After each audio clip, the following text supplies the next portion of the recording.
Ladies and gentlemen, welcome to SpawnCast episode 174. We are missing a few people. MVG is out. He's got some work to do, and I believe Max is doing a few things as well tonight. But we brought Scott in. Scott the Waz is with us tonight. What's going on, Scott? Hi, I was excited to come on. Like I said, when you told me there was nothing that happened this week, so yeah, I'm excited not a lot to happened. talk about nothing. Not a ton. It should be a fun time. Yes, so we'll have some fun stuff here, and if we have more time at the end, we'll do some Q&A with the chat. Just have some fun, talk about random things. So I think we'll have a good time tonight. So, and Sean is back. I'm back. Sean's back. Did you have what happened last week? Man, I just had like a wicked bad headache. Did you order more subs or? No, actually, I didn't get any subs this week. I ended up getting a Dash Pass, which gives you more options. It's through DoorDash. They basically give you free delivery at a bunch of restaurants, like 100 of them. So I've been like, I got like a really like top tier meal. Like, when you have like someone, like you care about or something, you want to take them out to a place. This is the place I would take them out to. And that is Boston Market. I had some Boston Market today. Oh, Boston Market is the best. It's like Thanksgiving fast food. Exactly. Like that's premium. That's premium food, a nice sit down restaurant, but you can have it delivered to you. So I had that today. What meat do you get? What do you usually get? Yeah. You gotta get the chicken, man. You get I get the turkey. No, you get the. You do realize Boston Market used to be called Boston Chicken, right? Because they were known for their chicken. Oh, why do you think they changed their name? Because the chicken made them feel limited. Look, my dad worked for Boston Chicken when they became Boston Market, so I know all about this shit. I will say that they have the best meatloaf. They made the meatloaf I like. Yeah, they got the cornbread. The mac and cheese is really good. Yes. And then they got team vegetables. You got a full-ass meal with that. They're brownies. Half chicken, mac and cheese, I've never had the brownies. The brownies are pretty good. They're dark chocolate. I stay pretty limited when I go there, and I usually go there as a treat, usually during E3 for the past 2 years, but E3 didn't happen this year, so I didn't go to Boston Market. So that one person at your Boston Market was like, what happened to Scott? Yeah, what happened to Scott? It's just like one of those things, it's like, it's June, where were you? Yeah. I like how that's your E3 treat is Boston Market. For it's Sean, Boston Market and like a nice like half and half lemonade and iced tea. And then I'll sit down and watch Sony's press conference, and I'll usually get disappointed because the last like 2 years they had a press conference, it was pretty lame. But whatever. Man. I wouldn't go there, man. Nah. I think I would get like turkey and like sweet potatoes and. You had to wait to say that. Yeah, I can't go. It sounds racist. I'm sorry, bro. I ain't going there. I'm good. Does it got the word Boston in it? No, I'm not gonna explain any further. It just doesn't sound like a place that I need to go to. No, go on.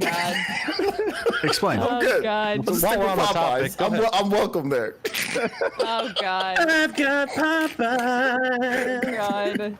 Do you know that the last time I ordered Popeyes, I sang that song to the person when they delivered it off a DoorDash? Good. I get bored. I'm happy for you. What, Everybody like while they were walking up like the path to your house, you were just out by your door singing? Yeah. Okay, all right. DoorDash got some hot girls delivering shit too. Like today, it wasn't a hot chick, but like I've ordered DoorDash like 4 times this week. Like I don't feel like going to the grocery store. And like 2 of the times there were some really hot chicks. I'm like, the fuck y'all doing with your lives? You guys just exist? What the frick? It's like, you know, if you're hot, you're working. While you're hot, what? I mean, you don't expect you're hot and working food. You don't expect to be delivering food. How can you be hot and work? Adulting is fun. Make that Instagram. Get that money. A day in the life of Sean. All right. We have Nate. Nate, what's going on? Enjoying some quality baseball. Not eating Boston Market half-ass chicken. Do you see they digitized some of the crowd? So it's got like PS1 crowd now. Yeah, Fox is doing that, and it's a terrible idea. It's very weird looking. I see Aaron Judge hit a home run into this lifeless crowd, and then they show a clip and the crowd's not there anymore. Then it's creepy. I suggested that a while ago, and it was a mistake. No, the basketball looks cool. Looks okay. Like, I think watch they the put crowd that like don't. over. They put terrible. that like over actual people in the crowd, right? Like that's how they kind of make it where like the players will kind of sit around and watch. Well, no, you have like the players sitting around, and then there's like another Yeah. layer of like the crowd, and like you can control it with your smartphone app. Like, I you can believe- cheer. I believe that's cool. at least in like with what football's going to do, you can pay to have an avatar represent you in your seats you would have gone and sat at with your tickets, your season holder tickets, which is the stupidest thing I've ever heard of. I want to pay to put my digitized self in the background. I don't know. Some people. So Because dumb. they ain't trying to do refunds. I mean, Yeah, then you that's better stupid. give me like a VR functionality where I'm on like the 50-yard line and I'm watching the game. That would be. They could probably do that because they could just put probably a camera out there and you just put on the headset. Like they could have like a 360 camera or something. You just put your headset on. What if they put tiny cameras on like the football helmets so you could pretend like you're actually playing? Oh, they tried Well, they that should with be- they tried that with ESPN 2K5 or whatever it was, NFL 2K5, and it was terrible. It was like the quarterback first person view, and it was terrifying. They They should be doing VR for all these games because, like, on for the NBA, like they would have select games where they would set up for VR. It would be like one game a month that would be on TNT or whatever. But if you're in just a single location, like, why are you not set up for VR? Like, make it more exciting. Like, I like watching the VR shit on the Oculus, whatever I have. Like, it's actually pretty dope. So, like, I don't understand why they're not doing all of the games in VR for at least basketball because you're in one freaking place where everyone's playing. They should. That would actually be pretty cool if they did that. But Yeah, we get people interested. OJ, what's going on? What's up, man? I finally, like I was talking to you guys a little bit, so excited. Finally got the GameCube in, the right GameCube. With the ports, purple old Yay. school. I know you like this color, John. Indigo. Yep, the Yeah. purple's good. The purple's Yes. good. I also have silver, black, and I was that what testing color? out. I was testing the out a orange? number of There's orange. orange. Did you get the black. the Charzaku red one yet? I don't have that one. I did get I got the Starlight Gold one, and I managed to get a Sheldon save one that was busted, and that was like a Toys R Us exclusive in Japan. So I I did want that the at least. Tales of Symphonia teal one. I looked at that the other day, but it's quite expensive. Just I just really want just it. the controller is $280. I like the Metal Gear one too. The Metal Yeah, Gear I saw you one. post that Metal Gear one. That one looks really good. That one looks really. How much is that one for the Metal Gear one? Is that like? If you can get it in box for like 300 ish, 300 to 400. There's a not bad. Resident Evil. There's a Resident Evil one too, right? Resident Evil 4. Yeah. Yeah. See, Scott, not bad. Scott knows all about is those. The Resident Evil 4 one just like it's just like the jewel in the Yes, center. and that's what the Metal Gear one is too. It's just the jewel in the center. Yeah, how many? So like in North America, all we got was basically we didn't really get many limited. We got I think we got No. like the Pokemon Gale of Darkness. Mhm. Did we get that? And Yeah, We got that a was it. sticker version of it. Yeah. North America was just we just took it off for like the past the entirety of the GameCube generation. Why do we only get literally purple, black, and silver? That was literally it. We like the Orange, was too. really cool. Because that was we it. didn't. That's I all don't we think needed. we got orange. We got orange here, didn't we? North America. Did we? I just every It's orange one spicy. I've seen is You wanna- Japan based, so I don't I know. think if it's it's You Yeah. wanna do a Okay, Wikipedia maybe. race? I can search it right now. Here we go. 'Cause Okay. While you're searching, I did test out some games and everything's working properly. So I played a lot of Beautiful Joe this week. Testing that out. Tons of fun. If you guys haven't played Beautiful Joe, buy it. It's really good. Obviously, Metroid Prime, tested out that worked great. This game is looks still. good. It looks amazing. It's still really good. The designs for these games, like a lot of the 6th generation games, in my opinion, that kind of set up how games would play. I don't think we've changed too much from how 6th generation games play, but they're very unique at the same time. You know, like the graphics look great. Even if you're playing without the GCHD thing, the graphics still look really good. They're all like 60 frames per second. They all move good and look good. And I also play Paper Mario too. Paper Mario 1000 Year Door, tested that out. So those are all games that I just tested out just to make sure everything was working properly. So I had a lot of fun playing those. So yeah. Did you So grab I'm that? doing- but I'm Did you doing grab good. that? Did you grab that Wavebird yet? I actually have my Wavebird originally, so I know you just asked me how I was doing. I don't know. We went into what I was playing. I'm sorry. Sorry. I got some other games I was You playing. went into the GameCube. It's all right. But we went into the GameCube, so it's all right. But no, I'm doing okay. Sorry, I should just shut up. I'm doing okay. Miss Click, what's going on? How's it going? this Hey, week? I'm doing great. How are you guys? Doing well? Good. Yeah. Good. Great. Good. I heard you finished up Ghost and all of that, so we'll talk a little bit about that one without spoiling anything as well. Mm-hmm. So, Evan, what's up? Not much, managing stream. You already broke your video card. The fan, yeah. Oh no! It's just got to be resoldered. I got parts coming in. It's the benefit of fixing tech for How old was many that thing? years. Like, was it like 4 days old? And Probably about 5 days before I noticed the one fan wasn't spinning anymore. And I was just like, that's not a thing. Oh man, we'll get it fixed up. Jordan, I like the room setup. It looks good. Hey, appreciate it. Thank you. It's like 90% done. I couldn't finish everything in time for the show. It looks It very looks great. spacious. Yeah. Yeah, it's a lot more. It's more of like a lounge setup behind me, which is it's nice, and now everyone can see the snap station there. Yeah, There it you looks go. great. It looks like my daughter would have the best time of her life just playing with absolutely everything in there. It looks cool though. I like it. Appreciate Like that- it. You can't that- see like this whole wall really, but like I'm still working on that. There's a bunch more shelves and lights and all that fun stuff any over plans That to get any 1G other? though. That 1G. there. Oh, 1G just the shining computer. through right there. Yeah. Any plans? Any other kiosks there, Jordan? Not at the moment. There's a couple other things I've thought about, but pricey and also space wise, it's just not doable at the moment. It's just it would have to sit in storage. Yeah, I've still thought about getting like a GameCube one, but I can't find the one that was at McDonald's from forever ago. That's the one I'd want, the old school one. There's some pretty cool take up machines. so I saw much one that's space. it's a big Game Boy, but like with a little Game Boy attached to it, so you can play the Game Boy on the big screen with the little game. That one's so cool. That one's one I really want. I think Austin is like refurbing a GameCube station right now, so it looked really good. I gotta find one though. I don't know where you even find them. So, Marketplace, Facebook, I don't know. Yeah, just look around. Yeah. So let's see. We got everyone there. What's everyone been playing this week? We'll start with Scott. Hi. I usually never play games, but recently I've played a decent amount. I've been kind of trudging through Paper Mario. Trudging through.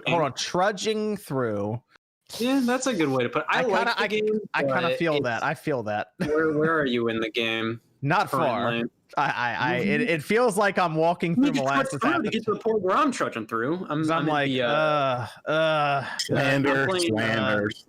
Yeah, I'm at the. I just finished up. There's like at the yellow streamer section when you're in the desert. It's kind of starting to slow down a bit, or I kind of have to go back and forth through a lot of areas. And I heard the area after that's also a bit slow. It's still fine, but it's kind of like slowing. And I saw a lot of people say like their enjoyment of the game kind of like heightened near the beginning, and it was still like really really good around like a couple hours in, and then when you get to around this part, then it kind of dips down a bit, but then it goes right back up near the ending. And I'm kind of feeling that. I'm about like 15 hours in. What about that battle system? Like, how do you feel about that puzzle? Do you feel like it's good, or do you feel like it's in the way? What do you feel about that one? Okay. It's okay. Okay, because I see it on either like, side. Some people like hate it, and some people really like it. I think it's really cute. But it's like I don't know. I think the main thing is like the lack of like any form of XP is just makes the battles really just like I do tend to avoid the ones that are not scripted or anything, that are just kind of like, oh, you could run into this enemy or you could just walk right past them. And the entire concept of like, oh, you can get coins and confetti from them, and so they are worthwhile, but it's just like you get so much coins and confetti from so many other areas in the game that I do kind of find myself avoiding them. But when I do play them, I find the puzzles to be really engaging and really satisfying to pull off.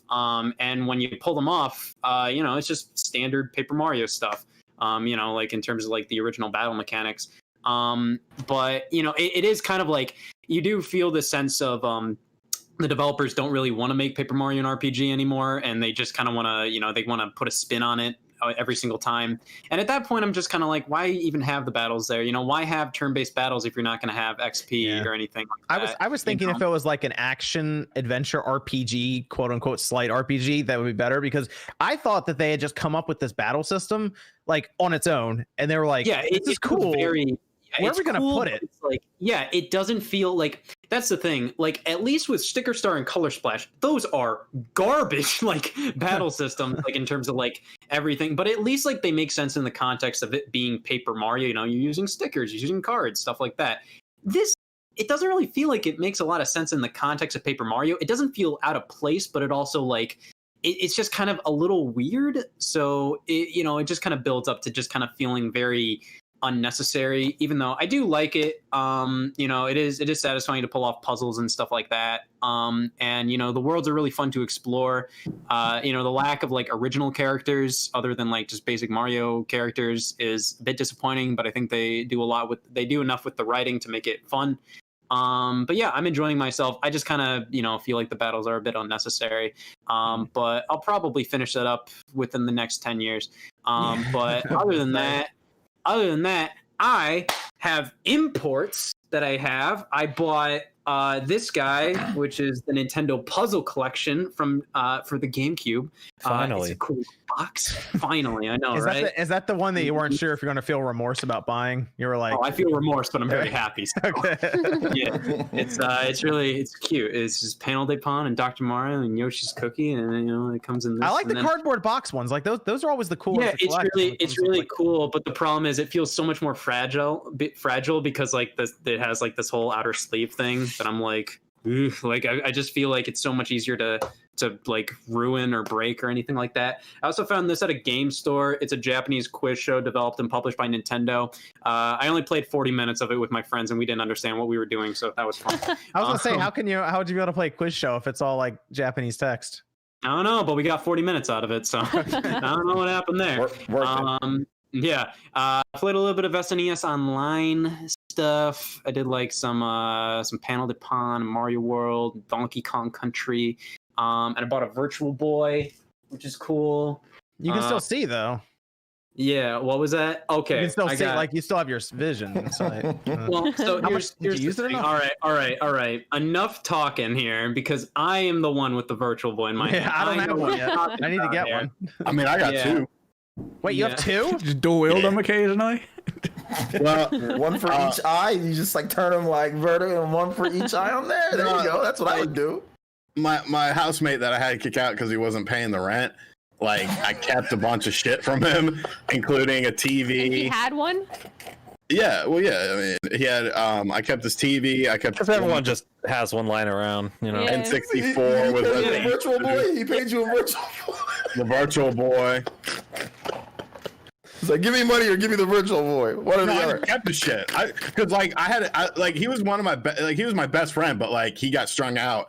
And so like I literally had to kick him out, and by literally kicking him out, I mean I came home from work one day, took all of his shit from his bedroom and put it downstairs, like a dresser, a bed frame. I pulled my back out, like I had to like do shit with my everything back. but the Virtual Boy. It was bad, but no, I think the Virtual Boy, I kept that. And I called his parents up. I was like, yo, come pick up his shit because like he doesn't fucking live here anymore. Is that theft?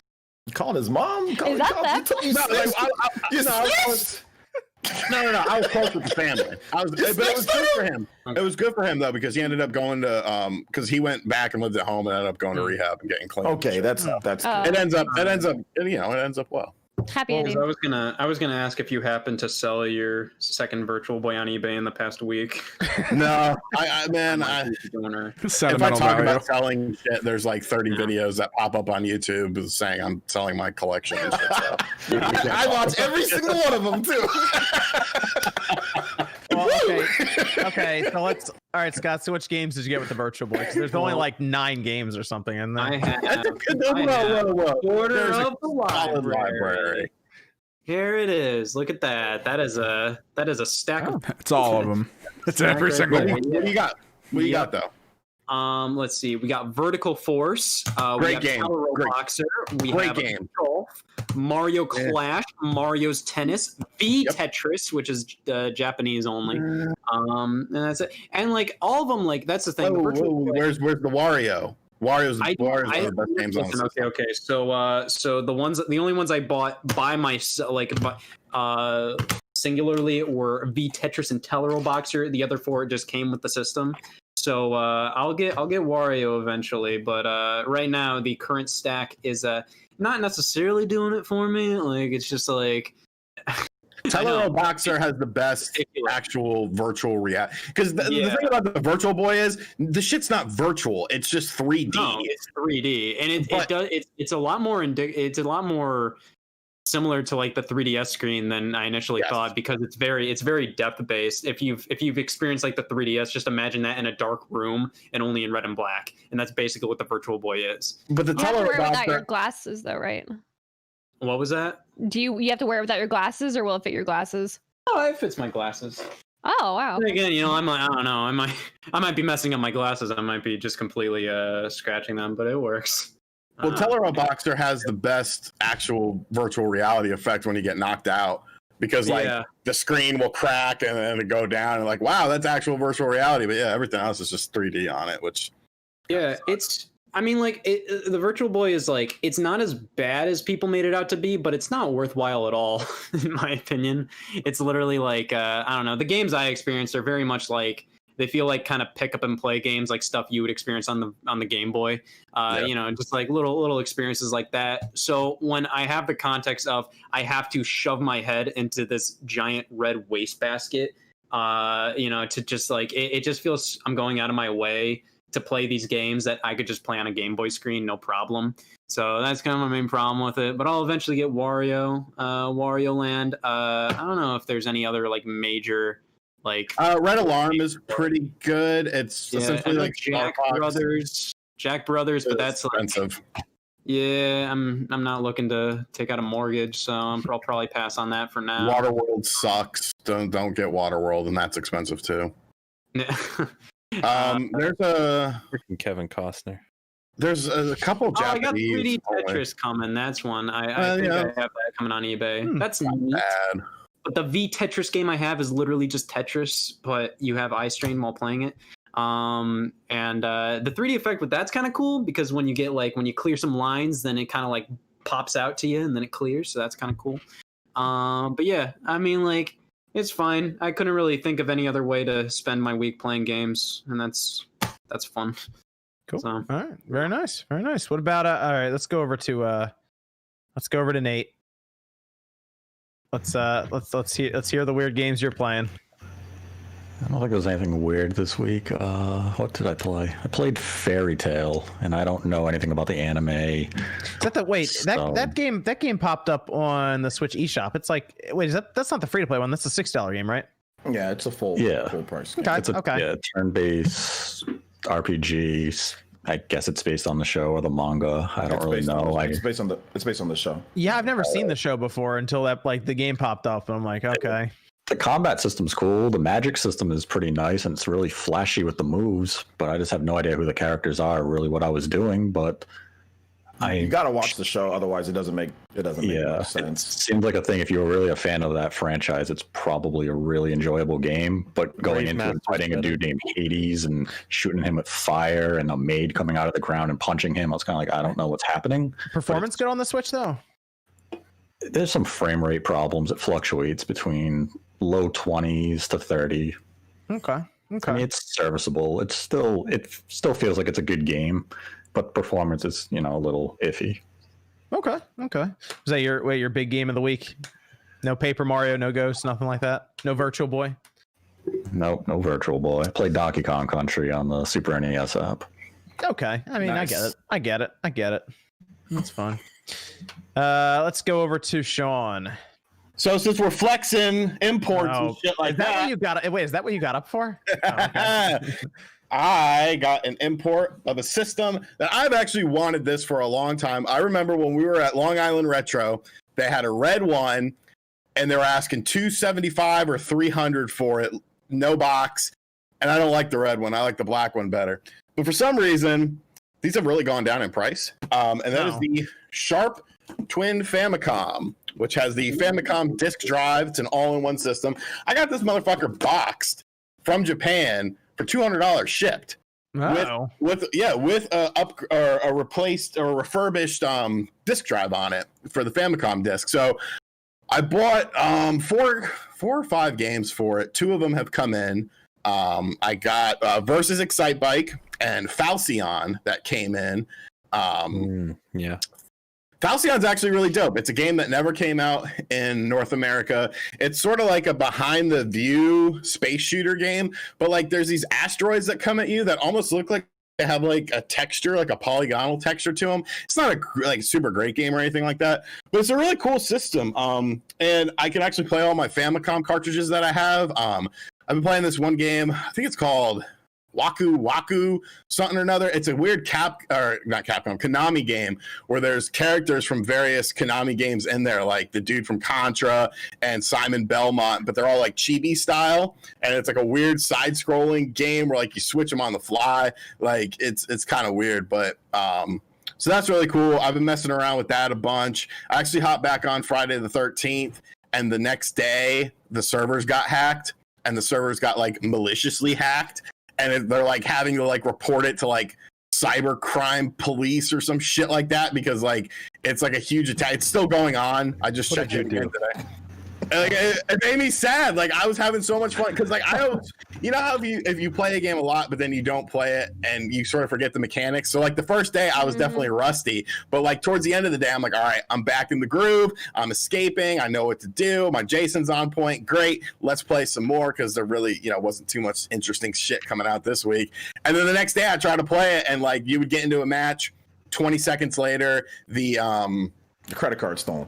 No, it freezes up. You can't do anything, and you get kicked out of the game, and it just keeps happening and happening. They're just DDoSing it then, most likely. Yeah, pretty much. So I know they said that they're not going to have any updates till Monday, the earliest on it. So that sort of sucks.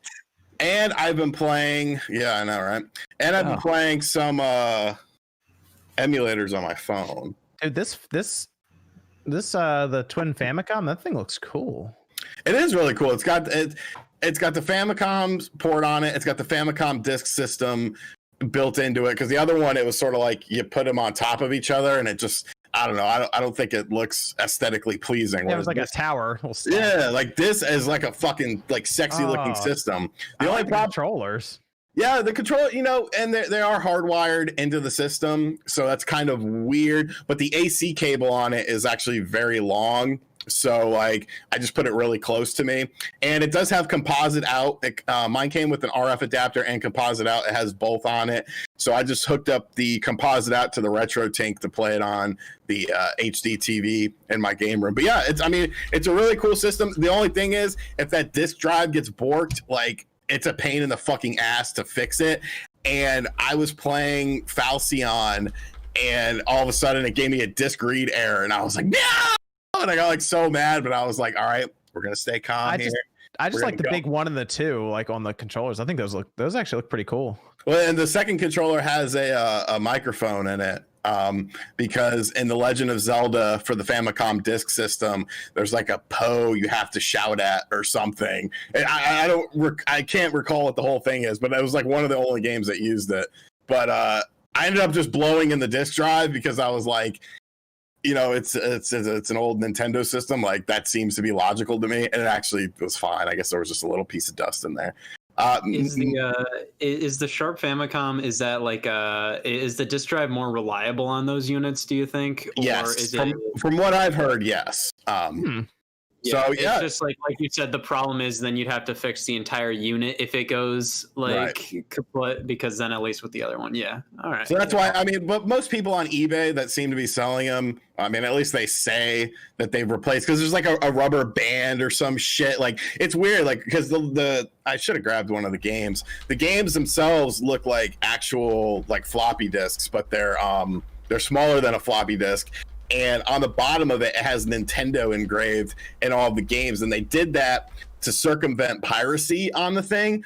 But like people were just like, oh, well, we just got to make some weird engravement that sort of looks like Nintendo at the bottom of a cartridge. And then, of course, they were able to get around that. But the cool thing about it is it has the thing has two sides to it, the disc. And some games only use one side of the disc. So what you could do is in Japan, they had like these kiosks where you could go and take your disc and put whatever game you wanted to on the kiosk. Yeah, I was gonna say that, because like, is it like a weird thing when you buy used games where like you might get the exact wrong game on like a thing that says like, oh, this is like supposed to be the original Mario 2, but instead it's like something else. Yeah, see, so far I haven't run into any problems with that, but I do know a lot of people that are selling shit on eBay will actually have a game on the other side and they'll tell you that. But I ended up getting versus Excite Bike, because that never came here in physical form. Of course, it's on the Switch thing now, and I believe it was on the Wii U as well. I got Falcyon, I got Doki Doki, and I got Super Mario Brothers 2, the real one.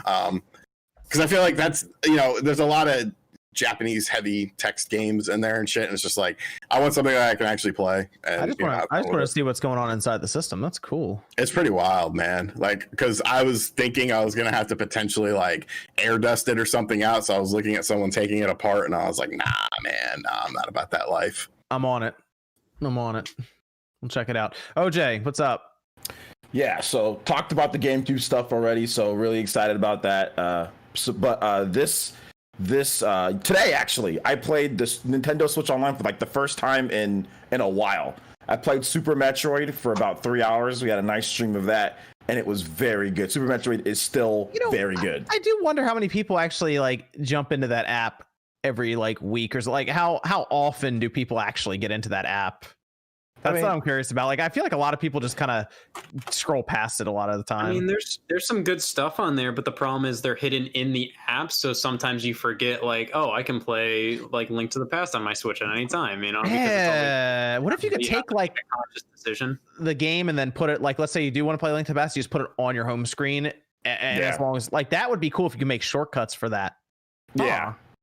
Yeah, but played it. It was good. It was good. Map the controls the way that I like it. It's still Super Metroid is still one of the best games, man. Like, it's still really good, even after all these years. Like, when you progress through the game, getting your, you get obviously they just take you step by step, right? You get your missiles, then you get your morph ball, then you get like the boots, like a high jump boost, then you get like the ice beam. Like, it just keeps on layering each time, and it gets so you can get to one other spot or get to somewhere else. And the game design is still brilliant, man. It's still brilliant. Obviously, Metroidvania. This was before Metroidvania was a thing, but man, it's so fun. Like, I had so much fun playing through it. Definitely gonna play it some more for sure. So I did enjoy doing that. Also played Clubhouse Games. That game's still great, man. It's still really good. Like, it's still a fun game that you can just play. I play with my community. I suck at Mancala. I know Scott was saying that he's like, he can destroy the CPU. Mancala, amazing. I'm trash. I'm horrible. Terrible. I don't think I'm good at anything in that game. Play with assist mode on, you can make world record pace with assist mode on. It's amazing. I think I'm okay maybe at like toy soccer, because you just press the A button to kick one way, then the B button to reverse kick the other way. So are you good at toy baseball? You know what? I'm actually not bad. Everyone hates that game, but I'm actually not bad at that. That game was fun. That's like the little. I didn't know there was a huge. That's not bad. I can't do it. I can't do that one. It's tough to hit the ball, because like the pitchers have the huge advantage, man. Like, they can the pitchers have just a crazy advantage on there. But yeah, I played. What do you say is your favorite game in that collection there? Yeah, my favorite game. I mean, there's a lot of good games on there, but I mean, I'd probably say like air hockey's great. I like air hockey. I only played that a little bit, but it was still pretty good. It was solid for what it was. Yeah, I like air hockey, and I do like just like Texas Hold'em. Like straight like Texas Hold'em. Yeah, Connect 4. That's Sean's favorite game. Connect 4 is great. Yeah, Connect 4 is great. Connect 4 is really good, but I think I'd probably say Hold'em and air hockey, and I like toy soccer too. I think it's fun. There's a number of really good games though. So I played that online. Yeah, so. Whenever people say the Switch doesn't have any stuff released in this year, I'm like, they had 51 games. Oh, Clubhouse Games is dope, man. It's and the online works really well. Oh, that just reminded me of like the way back in the day when like your grandmother would buy you one of those terrible, like, what are those handhelds from like the store? Tiger. And it was like, Tiger. Yeah, and you get it, and it was just this terrible looking. There was one that was branded heavily, and I can't remember what it was called, but it's like, the standard like. It was that shitty one that was on television, and it was like 1,000 games in one, and like, the screen was like that big. Yeah, it was really bad. I saw that at the swap meet. I didn't buy it, but I should have. But I remember seeing that when I was younger, and my mom never bought me that, or my dad. My dad would just always buy us like ghetto like Nintendo games. Like like they barely worked, but hey, they were $2 at the yard sale. So he would just come home with those, and we just just pray that they work. So we would just get that. So they'd be like, well, you really wanted Super Mario World this year, but I got you 501 games instead, and it's a terrible looking handheld. And you're like, oh. No, I think at one time, like, I think one time that was like, I really wanted, I forgot what Super Nintendo game it was, and my dad came home with like Bad Dudes, and I was like, what the fuck? I was like, are you bad enough to save the president from ninjas? The president's been kidnapped by ninjas. Are you bad enough to save him? That's what he came up with. I was just like, thanks, Dad. Good game. It's a decent. Hey, it was better than. Something game Nate would buy off the eShop now. Oh man, I don't buy games from the eShop. Sniper. Oh, that's right. Yeah, okay. Ski Sniper is probably better than Bad Dudes. Bad Dudes was great.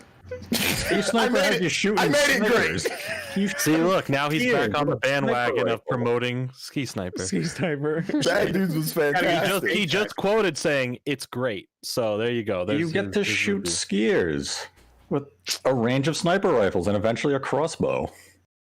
I like how the crossbow is like the last unlockable thing. That's the unlockable. It costs like $750,000 for some reason. Ridiculous. It is ridiculous. They really make it work.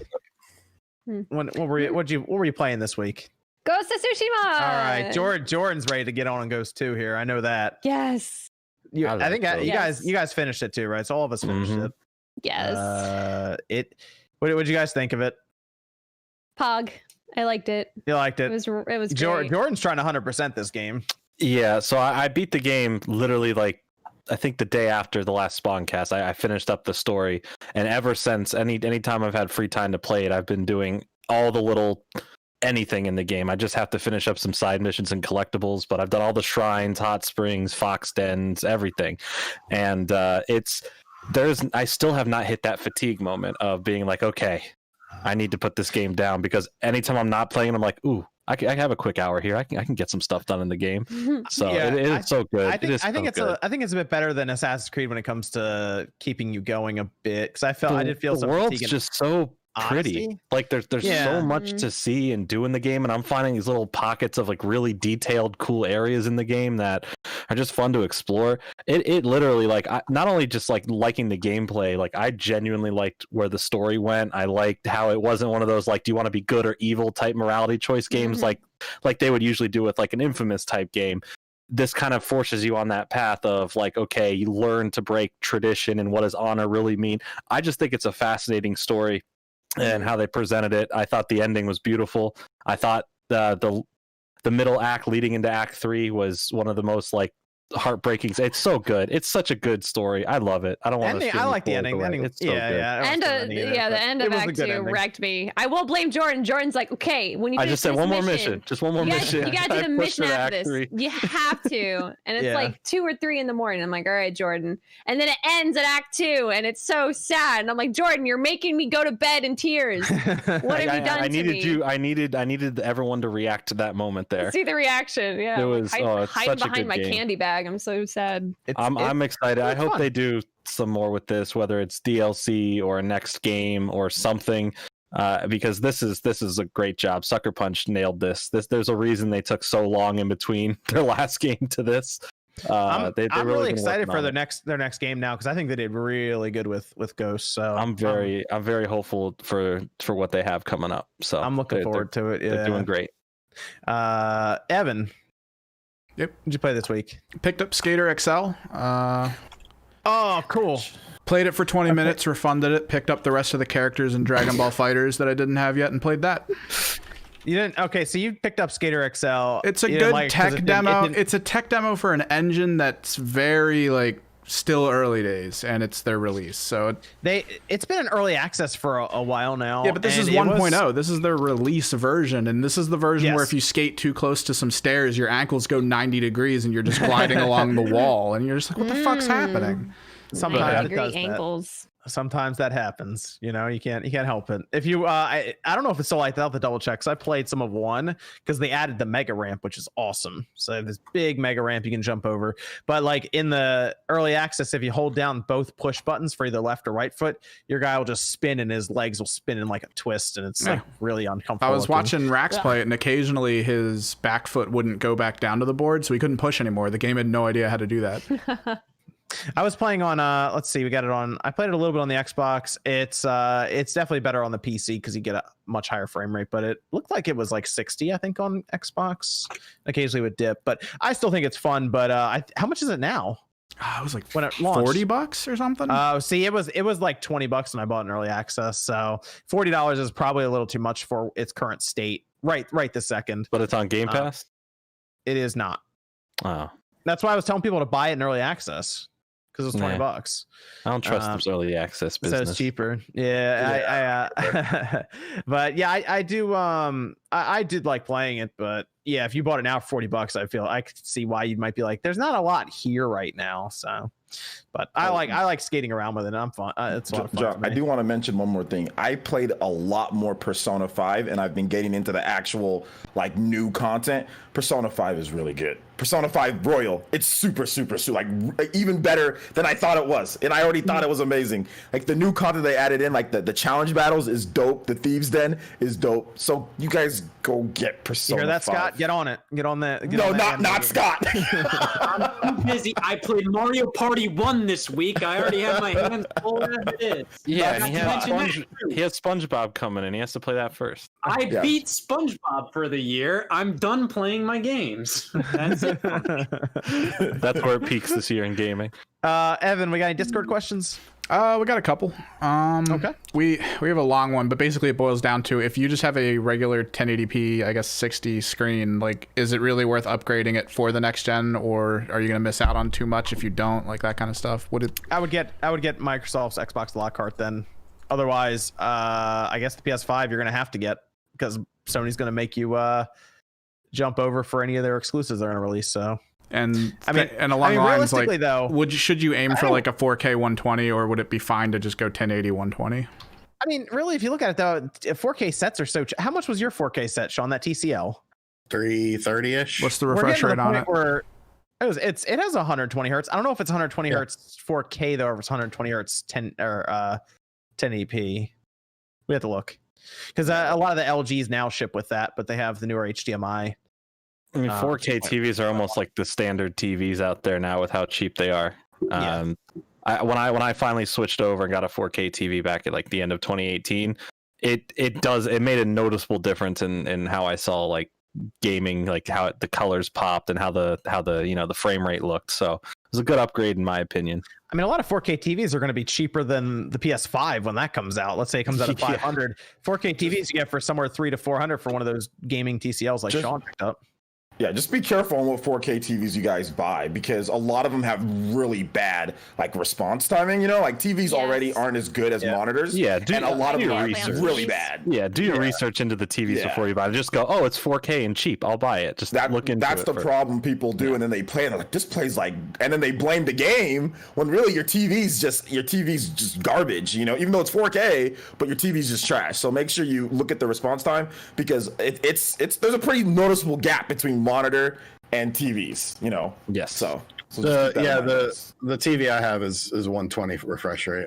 Oh, see, you're good then, Sean. You're in. That was a cheaper TV, a more affordable TV too. So yeah, I mean, I finally figured out the HDR on it and everything, so I've been like messing around with that, even though I don't really have anything that supports it. But like the latency, I'm talking about latency too, like response time.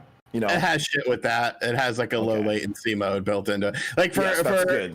Like they're cheap TVs, so people shit on them, but like they're fucking legit, and like it's almost cheap to the point of where like 2-3 years, if it fucks up, it's like who cares? Just like buy another. But I've had the one in my game room for probably 3 years plus now, and I mean it's fine, it's good, I like it.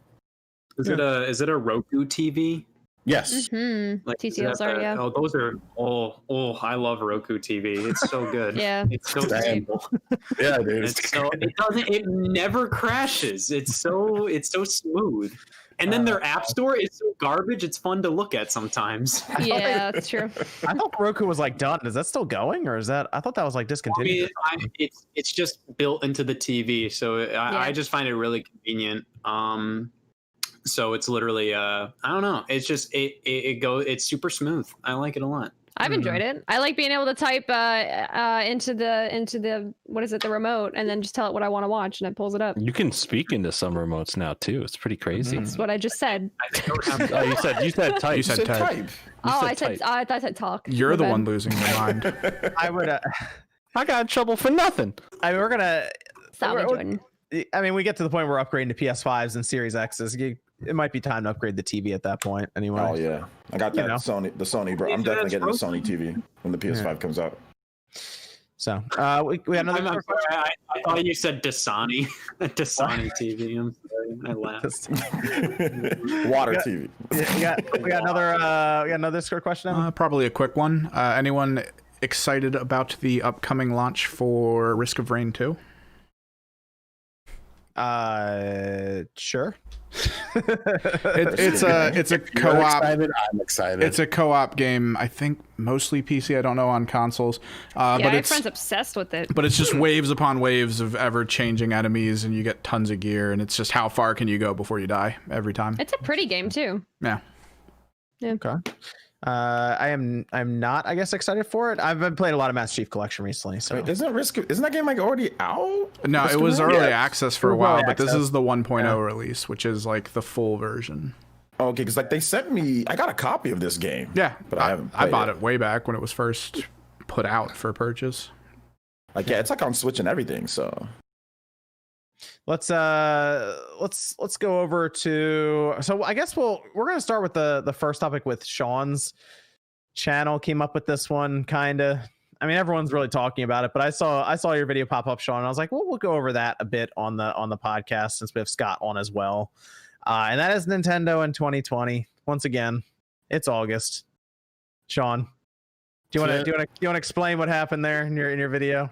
It's been a banger of a year, man. There's been awesome stuff. No, obviously it's been very, very quiet. And I mean, there's multitudes of reasons for it. Obviously, the real world situations have impacted. You can just say COVID-19. Can you say it now? I don't know. yeah, no, you can say it. They don't demonetize it for that. Anymore. I just gave up on trying to avoid it. I'm just like, yeah, it's COVID-19. Real world situations is what I say on my channel every time. But no, obviously, COVID fucked things up, but it just shows you how Nintendo's work from home sucks. And they're as a company, yes, they're a great company, but they are a little bit behind the times, I guess you would say. And they weren't well equipped for this. You also have to factor in, maybe they just didn't. It's weird to me because in my mind, when you have two systems on the way out and you have new console launches, I feel like you would want to have momentum for that entire year. You would want to have bangers. You would want to have things people were talking about. And they just always seem to go in a completely opposite direction with that. Like, even when you look at the Wii U, like, you would think that they were going to have a lot of great games to counteract the PS4 and the Xbox One launches, but they were just very quiet. And I don't know, maybe it's because they're just in their own little bubble, but I mean, it is August 1st now, and we literally completely know nothing about any first party games coming to the platform for the rest of the year.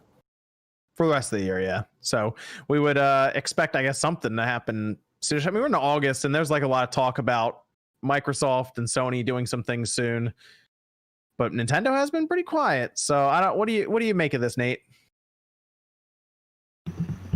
Not much, really. I mean, it's been discussed countless times now. Yep. They've been influenced by COVID. They delayed some of the stuff that would have came out earlier in the year until the back half of the year. They're just not ready to date it. I mean, it's the same thing that's kind of been going on as discussion points since late June. Yeah, nothing's changed. That's because nothing's happening mostly. And now they did say at one point that they might have issues if cases started to spike up again. That was something they even talked to their during their investor stuff about. And I think it was Austin John posted on Twitter that it looked like cases were spiking again in Japan. So they're going up from what they were, but they're still Japan. Business-wise, they're still going to work. They're not at a point where they're going to declare another national emergency and shut down things. So until they hit that point, Nintendo's output will not face the delays that they were talking to investors about. And Nintendo has an investors meeting this upcoming week. So if they have that's true. August 6th. Express them then in that earnings call. But until that point comes, it's still... They're doing their thing. Every month they're selling out of hardware in Japan, North America. They're having good sales in Europe. So, yeah, they haven't released a lot of strong software this year, but they're selling a lot of software and they're selling a lot of hardware. So as far as the business point goes, they're having a fantastic year. From a fan standpoint, you can look at and say, well, we wanted more output from you as a company, but Animal Crossing is selling, Clubhouse Games is selling, and Paper Mario is selling. So, again, from the business standpoint, Nintendo's looking at this saying, we don't have to put out a lot of software right now. We're having success. It's just unfortunate for fans who may have wanted more. But, if you're not an Animal Crossing fan and you weren't really into Paper Mario, then you're probably not very excited this year. It's fine. There are plenty of other games to play. I forgot the GOAT Xenoblade. But is it wrong? Is it really wrong to want to know about the future and what you're going to play? We're human beings. We're always going to want more, right? Like that's how it goes. It's not wrong. It's not wrong. I will say also from my end, like I know like there were a lot of plans that they had that ended up being canceled, like things that, you know, like we kind of knew about, and then they had to fall to the wayside with COVID. And they basically said like, hey, there's a lot that we wanted to do, but we can't. You know, so I think if 2020 had been a normal year for as normal as it, you know, could have been, weird to think about, you know, I think it would have gone a lot differently. But I mean, at this point, I think that they're doing well at a time where like a lot of people are not. So I think if anything, like the smart play would be necessarily to kind of, if it ain't broke, like don't necessarily try to fix it. And, you know, we'll find out when we find out. But it sucks for people who aren't fans of specific franchises. Like I get it. It's frustrating, you know, but there was like a whole year where it was like just Smash stuff, and a lot of people were upset about that too. Yeah. Can I talk about that real quick? I think that like it's no, I can't talk about it. I think that like games are on development cycles. You know what I'm saying? Games can be 1 year, it can be planned for 1 year, and then it can be postponed to a different year. Like Nate was saying, for example, there was games that were moved over from 2019 to 2020. Animal Crossing was a 2019 game, or even like Fire Emblem. Fire Emblem was a 2018 game, then it got moved to 2019, and that's just kind of how development cycles work. So some years you might have more, other years you might have less. Last year there was like 1 million first-party games released in the summer. There was like, what did we have? Like what was it? Like Legend of Zelda. We had Chain. Yeah, Astral Chain. We had Fire Emblem. We had Marvel was published by Nintendo. I mean, so there was like a bunch just because that's when the games were done. And then this year, development cycle is kind of a bit different. You know what I'm saying? One got delayed. So, I mean, that's just how it works, along with what Click was saying, too, along with the COVID stuff. So I think that it's a little bit of both. I think it's a little bit of just development cycles in terms of how things are going, and also COVID as well. But I also feel that, like, they're obviously going to announce it. So people are like, Nintendo's already talked about like, oh, well, we'll have more partner directs. They said it's a series. So they're going to have some more. They'll talk about some games just that people. Hopefully the next one doesn't suck. Hey, Shin Megami Tensei 5 is amazing. That's a big deal. It's niche. It's amazing. I think niche doesn't matter. No, here we go. Doesn't matter. Oh, Mr. Friday the 13th, shut up. You're playing Friday the 13th, shut up. Shin Megami Tensei 5 is better than that game. Shut up. What's the game look like? What's that gameplay look like? Oh, it was just a CG trailer. It was just this bullshit CG trailer that showed no actual gameplay, no nothing. I thought Nintendo fans hated that stuff. The game already exists though, right? There's Shin Megami Tensei 3 Nocturne HD, and there's Shin Megami Tensei 5. There's two. Yes, and Shin Megami Tensei 5 is the new game that everyone is supposed to. And Shin Megami Tensei 3 Nocturne is amazing. And we've gotten 2 CG trailers for it. So there's nothing to really be like, wow, this is awesome. It's like three CG trailers for it. Has there been 3? They did another one, yeah. They did one for that even. So I mean, show the game. If it's coming out next year, you can't show the game? No, I'm just saying, like, they're gonna do more partner directs, so we could probably get like No More Heroes, probably gonna get like Bayonetta 3. Yeah, what happened to No More Heroes? That's supposed to come out this year, right? It's supposed to. It's slated for this year. So is Bravely Default. Right?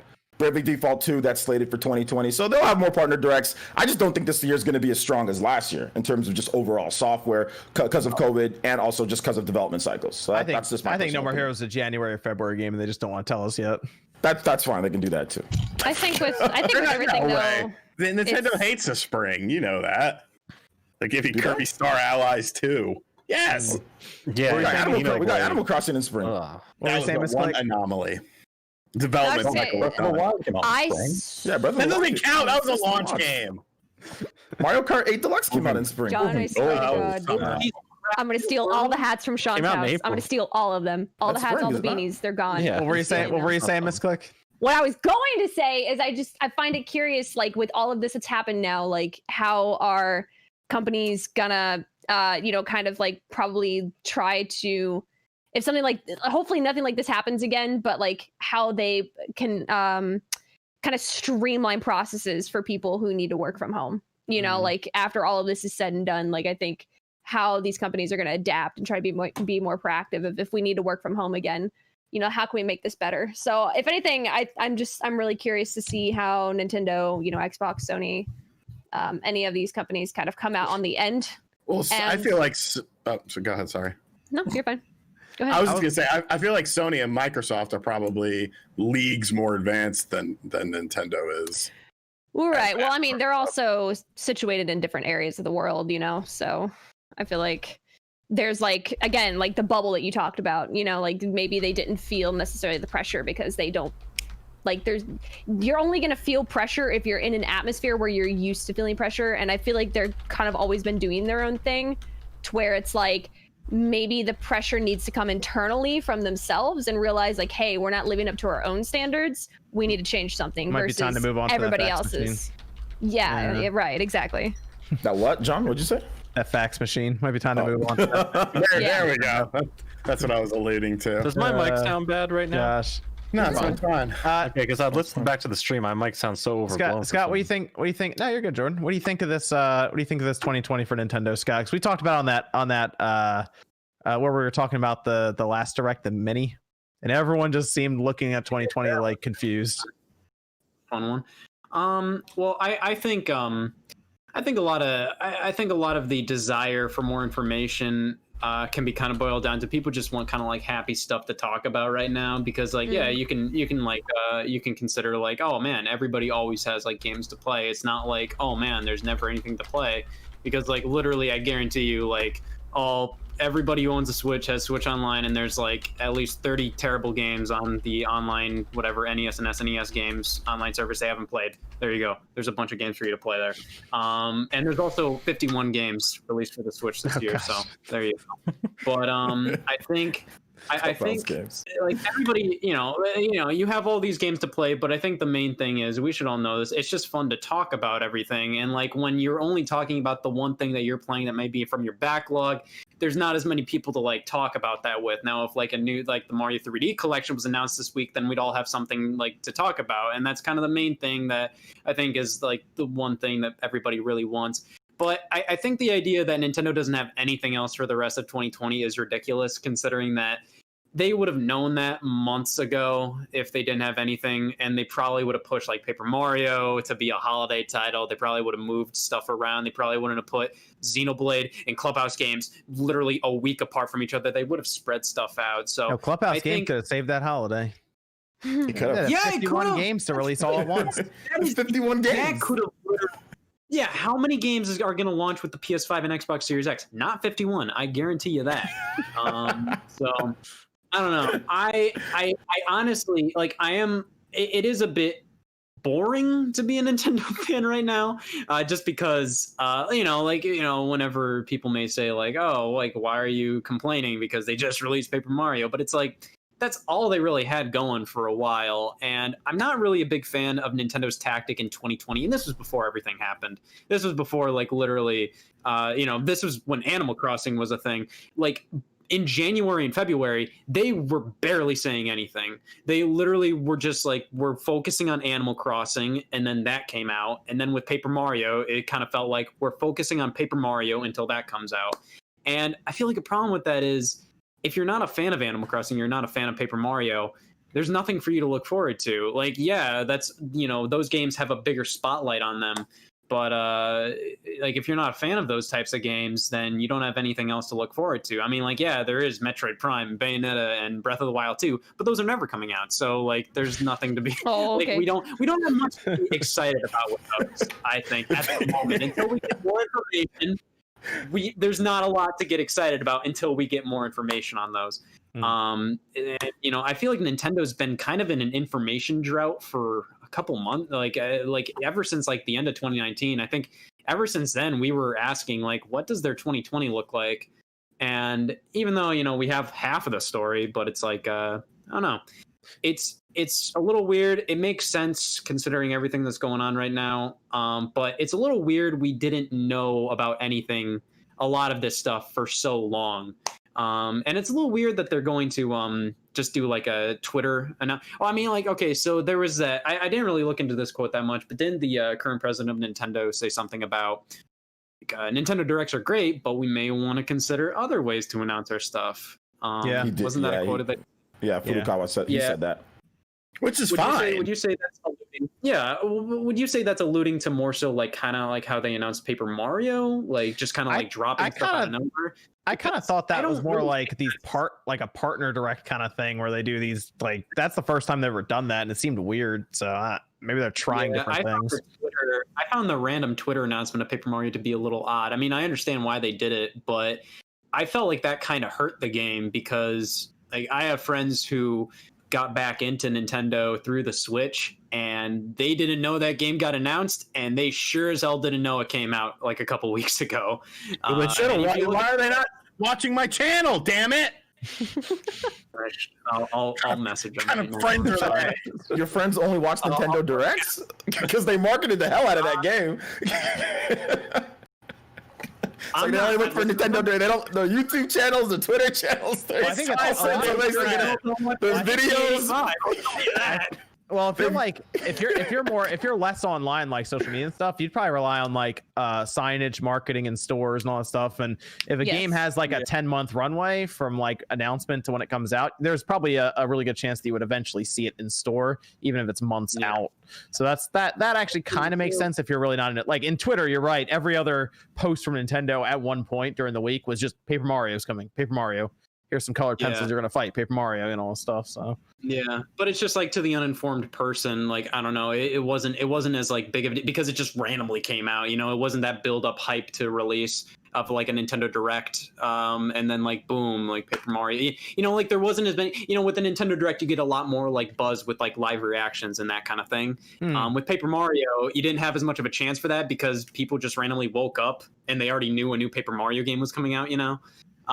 So it's just been a weird year, but they obviously have stuff planned for the rest of the year. And either way, like I don't think a lot of stuff, like a lot of games got canceled or anything. I feel like if anything, we're just going to get them next year. I feel like next year may potentially be a better year, but then again, who knows? Development has definitely been halted, so 2021 might be even worse. I don't know. I do wonder for a lot of people, let's say thrown in the towel the entire year. I'm just not expecting anything, and whatever comes out, I'm like, that's cool.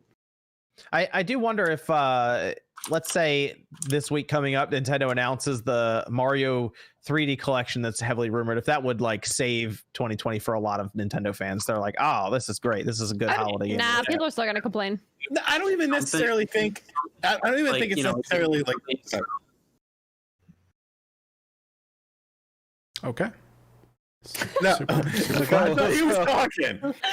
All quiet. I don't even think it's necessarily like save the year. It's just people want something to look forward to for the rest of the year. And I think it's always like I said at the end of my video to summarize it, but you fuckers better watch it anyways. Good. Oh, you pickle. As long as the year is completely salvageable, the year is fine as far as, I think Nintendo will release games for it. It's just, and I don't care how they do it. I don't care if it's in a Nintendo Direct. I don't care if it's on Twitter. I don't care if it's a press release or something. Just talk about something. When you see stuff like the Lego stuff going on, it's kind of like, well, what about, I went to get those Legos, I went to get that kit earlier this morning, by the way. Dude, that line around the Lego store was obscene. Oh, you went to actually get it in person? Mm-hmm. Though the line wrapped around the Lego store. Jeez. Yeah, Man, it's crazy. it's people are all over this NES. Dude, I can't fuck with it.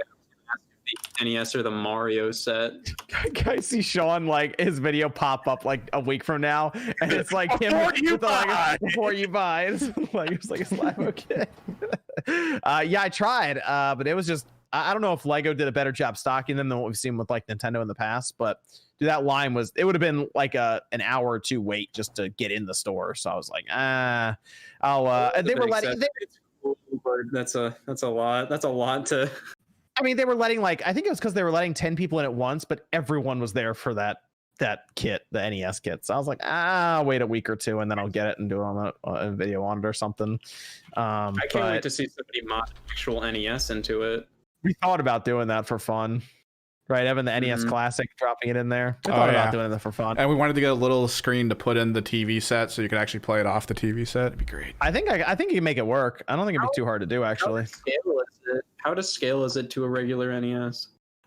I think it's a little. I think they put up a thing for it, like how the scale size of it. I think it's a little smaller. It looks slightly, yeah. Yeah. So it's a lot of pieces. People were telling me because it was like $200 some odd, but people were telling me that's actually cheap for the amount of Legos that were in there. It's like 2,600 pieces, I think. Yeah, I mean, like for like a $200+ little event to put that together. I think there's a lot to that. I know Lego is pretty expensive. Like, yes, I saw like a Lego store a couple months ago, and I just went in there to just see, okay, what's the most expensive thing I can find, and it was around $1,000. So it's pretty, it can be pretty expensive. Yeah, so for $200 for Lego, that seems pretty reasonable because there's a lot of moving stuff in there. It's pretty neat. I definitely don't have enough room for something like that, so we'll see. It's more the process of building it, and then when it's built, it doesn't look that big because they had it on like a little table by itself in the promo stuff. It didn't look massive, so like you'd have to probably just dump it out on your floor there and put it together in the afternoon. Where the Lincoln Log's at? I think it'd look great, like put on your shelf and stuff. It's a good collector's piece too. Yeah. But I just no. Like I got the fucking twin Famicom for cheaper than that was shipped from Japan. Didn't you buy the baby? You bought BB. Yeah, that was cheaper than that shit too. But I got a video game with that at least. Like I was able to play the baby or the twin Famicom. You can put together the. He's got a light up baby in his room. That's in the game room now. For now. For now. Well, you only bust that out on special occasions. What kind of occasions do you bust that out? The extra seduction. When you gotta freak someone out, like first time they stay the night or something.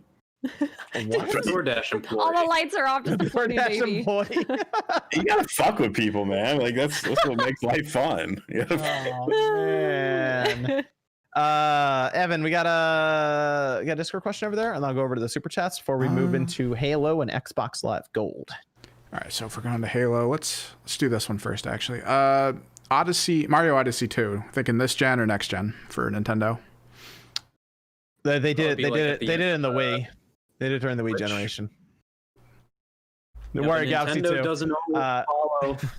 doesn't always follow patterns. That's a fun quirk. You said Mario Galaxy 2. I said Galaxy, and I thought I said Odyssey. I'm trying to read multiple Galaxy questions 2. At this point. Odyssey 2.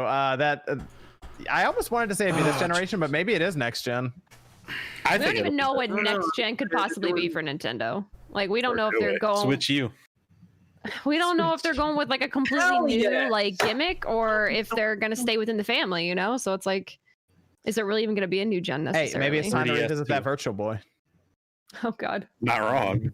Hell yeah, we can get the boys are back. That's their whole campaign. Mario's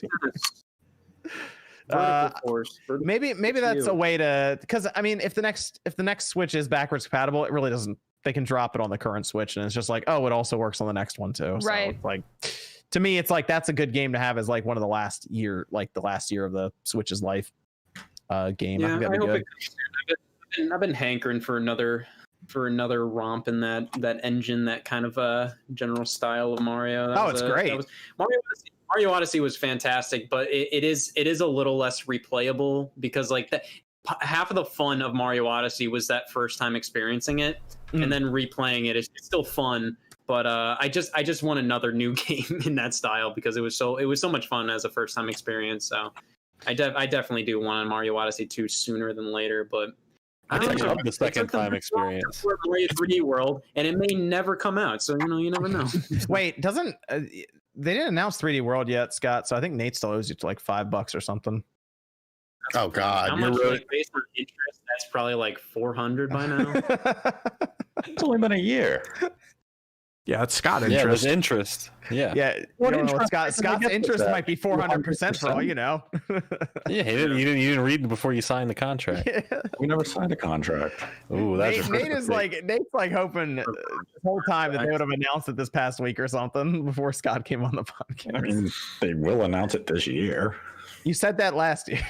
Yeah, then everything went to hell for them, and they sat on it for some stupid. It's going to get announced in 2024, so we can look forward to that. Nintendo has been known to kind of sit on those, like for example, was it New Super Mario Bros. U Deluxe? Bro, that game was just. I just sat on that for like a year and a half. I guarantee you, they have every Wii U game ever created ported to Nintendo Switch, just Devil's waiting Third, in the background.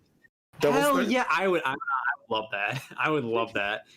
Who here beat Devil's Third? No one.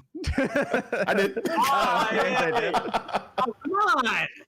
Oh man, it wasn't good, but it was the Virtual Boy of the Wii U. It was so bad it was good. I'm not plugging that Wii U back in for that. Yeah, I'd say that. You only have to play the first like an hour to get all the joy you can out of that game, because as you go on, you're like, okay, I should probably stop. Oh man, and you don't. So, I heard the multiplayer was pretty good, but I never played that. I played the multiplayer. It's shut down though. Well, let's say they announced some games, and then in next month would be like the anniversary for the Nintendo Online. They just bring in Game Boy. Yeah. GBA? No, just Game Boy. Not even the Game Boy Color. Just get monochrome Game Boy. It's like that's lame. That's lame. Well, let's keep the it's Nintendo. Let's. I honestly don't think they're going to put. I think they'll go straight to Advance instead of doing. They better go to Advance. It's like how they did with the Wii U. It's a weird.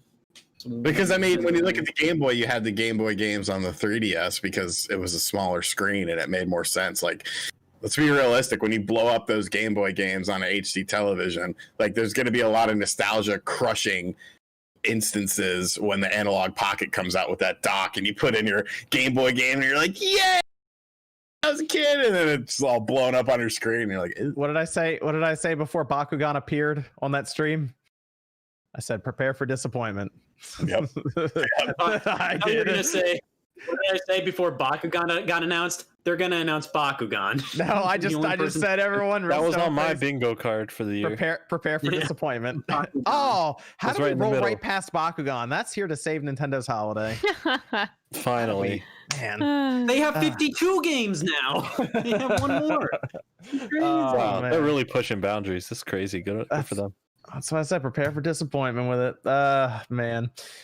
We have any other Discord questions left, Evan? Well, leading into the next topic, now that we've seen the Halo demo, do we think it was a strategic error that Microsoft is aiming for everything to be launched on the current gen as well as next gen? It was what? A strategic error? Oh, for them to, I see what you're saying, to be cross gen. Let me go over to the super chats here, and then we'll come back and we'll go through that and put it into the just all into one topic there. Let's see, starting with Jalen saying, thanks as always for the entertainment. SpawnCast crew definitely needed this tonight. I had to attend my grandmother's funeral earlier today. It was pretty rough for me. Sorry to hear that, friend. Sorry to hear that, Jalen. Sorry to hear that, man. Hopefully Sean's tales of Boston Market have helped in some way tonight. That's why I'm here. Okay. What would you say is better, Boston Market or Sonic? Oh, for food? Yeah. Or food and experience. It like takes the ambiance and everything. Isn't there only food there, Sean? What about stereo installation? Can we talk about stereo installation? Because my dad worked at Boston Chicken, which became Boston Market, and the Boston, we established that. Right, but the Boston Chicken that he worked in, it was like a central hub location, and like you had the Boston Chicken here, and then there was a hallway, and adjacent to it was the building for like managers and district managers where they would have meetings. So I spent many a days in that adjacent building hanging out at the BCH, the Boston Chicken headquarters, trying to come up with mischief to entertain myself. And what'd you get into? There's some stuff, man. There's some stuff. That's for another night. So much crack.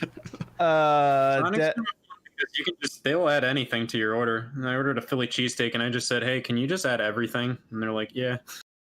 What? They added lettuce, they added chili. Ew. They added chili to the Philly cheesesteak. They added everything. It was great. That really is everything. Go on. It's like Clubhouse Games. It's all there. Is there a Sonic near 53 worldwide classics to Sonic? Is there a Sonic in PA near the Too Many Games area? Because I got to see Scott actually do this in person. Just walk up, not even drive up to the Sonic drive-through, like walk up to the spot. It's not that difficult. All you have to do is start with, "Let me try something," and then you say, "Can I add everything to a Philly cheesesteak?" And then they go, "Yes," because you can add chili, lettuce, tomato, ketchup, like they added more than what was on the receipt too. He said everything. Put it in there. Oh man. Devin says Rich at Review Tech USA had some bad takes on Xbox recently. Okay. Well, don't take it up with the sources. Dallas says, listening to you guys again while working at Sonic Drive-In. Scott and Sean, what do you want? It's on the house. Okay, all right. Philly cheesesteak with everything. Listen, I've already done that. I've experienced it. It's fine. Actually, I didn't eat it. I ordered it for a friend. But I'll look up the menu. And I'll get back to you on that. So you got to get the tenders with the white gravy shit.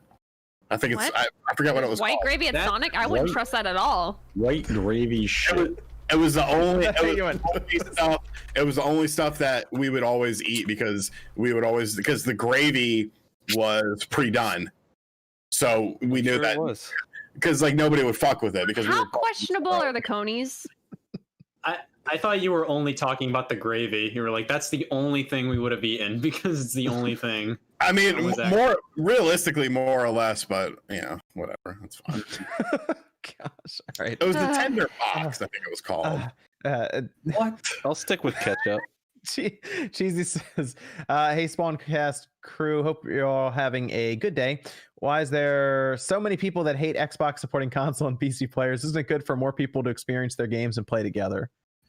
Yeah, hate Xbox supporting console. Yeah, it is good. Reason to hate it. Yeah, that's good. That's how they want to do it. Yeah, like Horizon on PC is going to be awesome.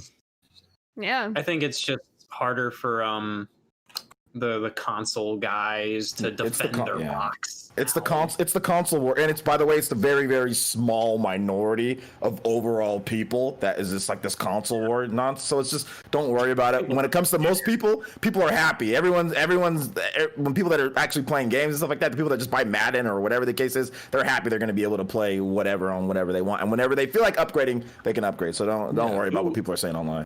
Who cares about? Who cares that much about another physical item, a thing that doesn't matter if you don't like it or if you do like it? I never understood that. It's like, I have to defend this product that I spent money on to justify why I spent money on it. It's like, just enjoy it or don't. Because people have made these consoles like their favorite sports team where they have to support Microsoft or Sony or Nintendo. That's why I hate sports. People, that's why I hate sports. I think people ruin sports for me. How they get way too into like football and like get so aggressive about it. I'm like, they really want their millionaires to win, bro. Yeah, I guess. Yeah, I totally know you exist. Just a disconnect. I don't have it. I don't feel it. I'd rather root for a person to do well in the sport they're talented at than a billion-dollar company to have games sell 20 million copies. It's not putting an extra dollar in my pocket. I don't give a damn. I'm going to play it and enjoy it. That's the end of it. If it's on PC, if it's on my Xbox, I don't give a damn where you're enjoying it. Be happy you got to enjoy the game. Instead, you should root for the game franchise if anything else is one you really like. Yeah, that's kind of the stuff that I kind of like. Like, I want to see a game do well. Like, I love seeing Persona 5. Like, this is the most the best sales that Persona series has ever seen. We're seeing it with Persona 4. I was happy that Persona sold so well on the PC, because then that's going to be like, okay, now Atlas knows, hey, there's a huge market. You sell 500,000 copies of Persona on PC. That is a lot of revenue. Yeah, but it's Atlas. It changes nothing. And that's one thing, right? Hey, it's a step for Alice. It's a step, man. I mean, they're like, okay, they were like sweating. Yeah, they were sweating when they were breathing. Like, are people gonna buy it? Like, oh shit, I guess we were wrong. You know, it's like, one thing. It's one thing wanting to see like the game you like or the franchise you like succeed, right? Like you can always root for some. It's just it's when you want or you see people viciously trying to make sure something fails or seems like it fails. Even if I don't like something, I don't want to hear that everyone bulleted into failing or something like that. No, if I don't like something, I don't like. I'll voice my opinion, and then good luck to it. I didn't want Last of Us 2 just because I didn't love it to fail as a game. Like it wasn't going to anyway. Everyone was going to buy it. I already forgot about that game too, by the way. But like, I wasn't actively wishing it doom and gloom to never exist. It's an experience, and it happened. Matthias Price says, "Are we getting a direct this month?" Parentheses, I need to know. I'm gonna say probably. Okay. Hold on. Somebody say that. Hold on. I'm not gonna say a direct. They call them like events now, don't they? There'll be some direct too.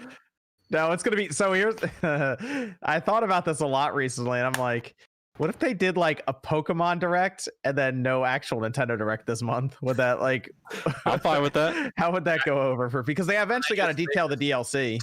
About their, they just keep talking about Pokemon Smile. I feel like they're just gonna Twitter drop stuff if they do it. That's me though. I would lose my shit if they did that because I don't give a fuck about Pokemon. Now would be a great time to buy Paper Mario: The Thousand-Year Door on the Nintendo GameCube. That thing's over $100 now. With all the money you saved up from not buying Nintendo first-party games this year, this is the perfect time to buy one. Oh gosh. By the Legend of the Quiz Tournament of Champions. All right. Yeah. Now that's a game. Deal.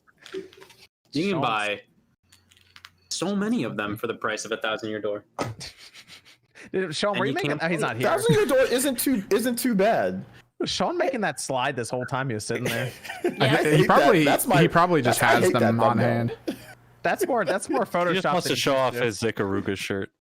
His mouth is completely straight. It's like there's no smiling. It's the same angle as his hat, creating a parallel line and making you freak out a little bit. No, it reminds me of the animal. It reminds me of the Animal Crossing option of the mouth you could have.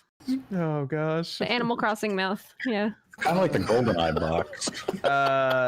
So Console Gamer says, "What are your guys' favorite game franchises on GameCube? Also, why is Mario Party 5 so expensive? It's the only one I need." Yeah, I need to get a couple of those Mario Parties still. So that'll be that's the best. I don't have 4. I like 6. Best. 6 is the best. I like 6 is the best. And you have a stupid microphone involved. No, the microphone sells you on. 6 is 5 5. best. 4 is good. 5 best. 6 Thank weird. You. 6 weird. 6 weird. 5 I don't best. have anything around me to show and tell. 6 is some of my favorite mini games, like the one where you're running, like you're Indiana Jones running from the boulder, rushing down the. Do you remember that, Scott? Like you're running out of the cave and there's a boulder behind you. Like it had some really fun mini games. No, they're good. It's the one with the book. You have the book, and then they with have the little sun and the moon. Ones in there. And then you have to fall through the hole and stuff. I like that. Yeah. 7 is also pretty solid. I'm a fan of 7. I don't see a lot of people talking about 7, justifiably so, since I don't have much to say myself. But it's a solid one. Pretty much all the GameCube Mario parties are pretty good. Yeah. I like them all. I remember it was a big deal. Nintendo Puzzle Collection. What is it? Nintendo Puzzle Collection. That's my favorite franchise. I'm gonna say for the Mario Strikers, because we played that like crazy back in the day, and that's the good one, not the one on the Wii. You can throw that one away. Yes, that one gives you finger carpal tunnel or something like that. One's not. It's always great when the goalie goes Ultra Instinct and you just can't put anything in. Yeah, it just goes nuts on Friday. It was crazy. GameCube has so many games, man. Like when you start looking back, when you start collecting them, you start realizing like, oh my goodness, there's no way you'd be able to afford all these back then in the day. Like you just couldn't because there was just so many games that came out for the GameCube, man, and it got crapped on so much. That was a funny thing. Oh, it's It's one of Nintendo's best like libraries overall in terms of just like overall like you have pretty much every franchise represented, which is great. And there's no real like franchise that has any like major down like negatives with it. You know, like it's just like pretty much all of them are. Like, the only thing that I could say would be like, I don't know, maybe Metroid Prime 2 wasn't as good as what people maybe thought. Like the It didn't have a good Mario game. Huh? It didn't have a good Mario game. What? But it, Sunshine. It did. I mean, what is that? Got like a 92 on Metacritic? It's a pretty good game. Oh boy, pretty good. Pretty and like good. that, you can play Wario World. My favorite Star Fox. Yeah, you got a couple Star Foxes on there. You had all the Zelda were on there. You got Wind Waker. You got Twilight Princess. That system had Ocarina of Time, Majora's Mask, Zelda 1, 2, and Wind Waker all on it, and Twilight Princess. And Twilight Princess. I mean, honestly, if you like Zelda, that is, I still to this day will die on that hill. Twilight Princess GameCube is far superior to the Wii version, and I legitimately, it makes me like so confused as to how people can say that Skyward Sword had really bad motion controls when they liked Twilight Princess Wii. Well, it's like, okay, I'm gonna attack now. Yeah, I'll just shake. Here's the thing with Twilight Princess Wii, because you didn't actually have to make it precise. So some people would be like, okay, it's just waggle. Yeah, so just like this. Whereas like with Skyward Sword, like you actually literally you got to become some type of ghetto swordsman. You know, with and some people don't like it because it's too much. Y'all ain't coordinated, man. I don't know what to tell you. I'm not you. I know why people like it. Thank you very much. Oh yeah. No. What is your stance on Twilight Princess HD on the Wii U? I mean, the HD one is fine, except for the fact that somehow they made like the motion controls are a little off, a little weird, and then Epona is freaking drunk, dude. Like for some reason, like they made it so difficult to ride horseback in that game. Like on the parts game where itself is cursed. Okay, yeah, that makes sense. No, you know what? Like that weird kid baby at the beginning with the weird eyebrows that freaks me out every time. I can't play the game. One of the reasons I really want GameCube to come to the Switch is because they'll do online for them. Like that'd be Mario wild. I want it so bad. Yeah, Mario World online. Yeah, only 2 people. No, you renovate. Hold on, you remap Star Fox Assault's controls and you make it online multiplayer. Oh man, that would be great. That would be fantastic. I would really like that. Wings, man, play in the. I want a WarioWare online game. Kirby Air Ride online. Hey, come on. Yeah, you guys gotta stop trying to make money. Okay, there's Nintendo with their Kirby online. Air Ride we got ideas. There's too many good ideas here. Okay, we got to go to monochrome Game Boy first. We'll get to GameCube in 2 decades. Okay. GameCube had like a bunch of dope Resident Evil games too, man. Like there was so much stuff on there. Yeah, I know. I'm just saying we're just talking at the time. No, because they did ports of 2 and 3 original on the GameCube, and those aren't on Switch. Oh, in the collection? No. Oh, 2 and 3 aren't. And how can I own a Switch now? They don't have all the games. I'm just saying that statement was incorrect. You ruined it for me. Now I can't play my Switch ever again. Angel says, so where's the Fast and the Furious game? Yeah, it closed out the Game Awards. That was a big important tentpole announcement. Delayed because the movie was delayed. Really? Probably.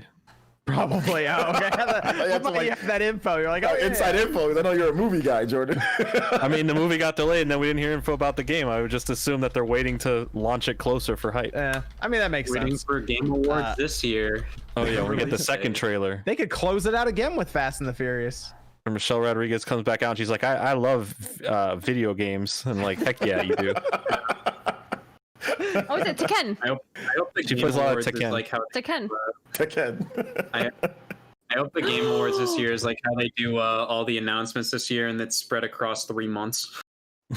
I'm sorry. I just thought about Double Dash Online. Oh my god. Yeah, that would do it. Oh my god.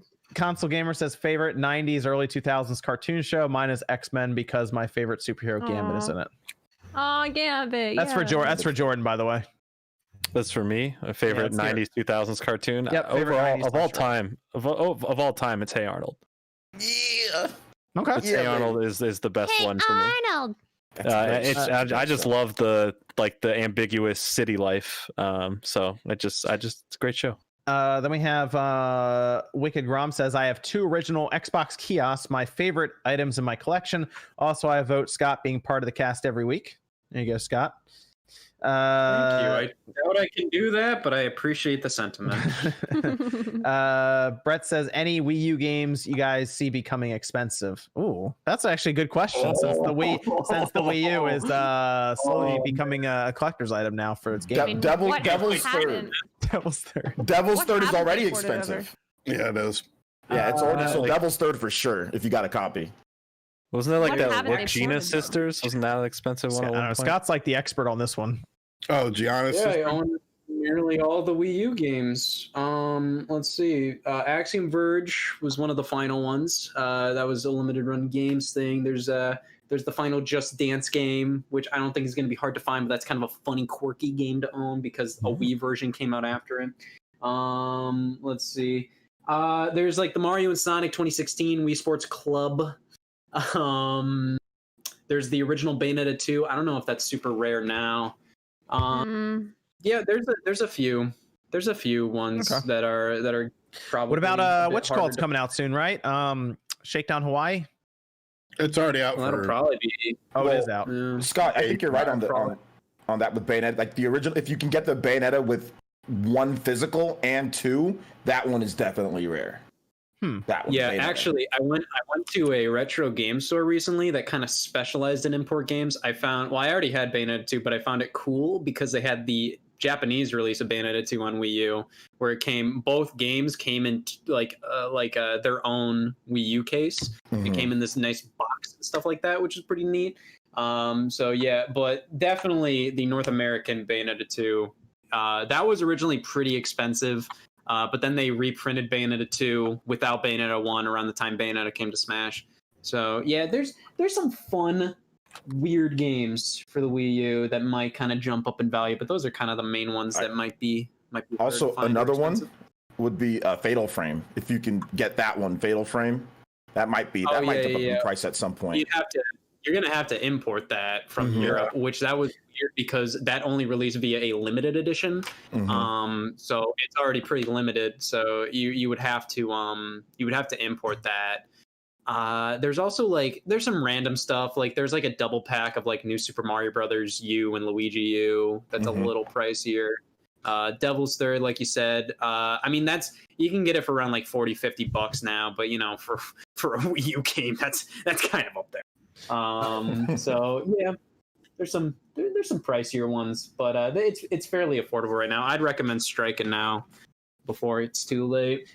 Eric says, call me crazy, but Color Splash is more fun. Also, hey OJ. Hey, what's up? I'm interested in having that debate. Aaron, I kind of liked Color Splash. It wasn't that bad.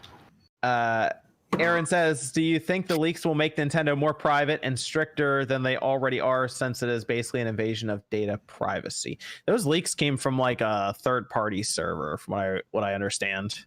Dude, when I saw Ella's reel trending, I legit thought it was about like Death Note, and there was like a real Death Note out in the world or something. I was like, oh, it's just Luigi. Yeah, it is Luigi. They found like his assets separate from Mario 64, but it looked like they were making him actually got to that stage, which was interesting. Console Gamer says, what system are you guys collecting for right now? GameCube, mostly for me. GameCube, baby. Famicom disc. Super Nintendo as well. What do you say, Scott? Oh, he's looking at his shelf. Okay. I just kind of do whatever, really. Like I just kind of buy random garbage. Yeah. So, and you didn't buy the SpongeBob Collector's Edition? Hey, you better look at too many games next year. But I bought it on Switch and PS4, and the Switch version is super annoying because the font is different than all the other Switch games, and I don't know why they did it. But I'm telling too many games next year. I'm ready. I'm saving up. I'm ready to clean the place out there. I got a GameCube game for you to buy.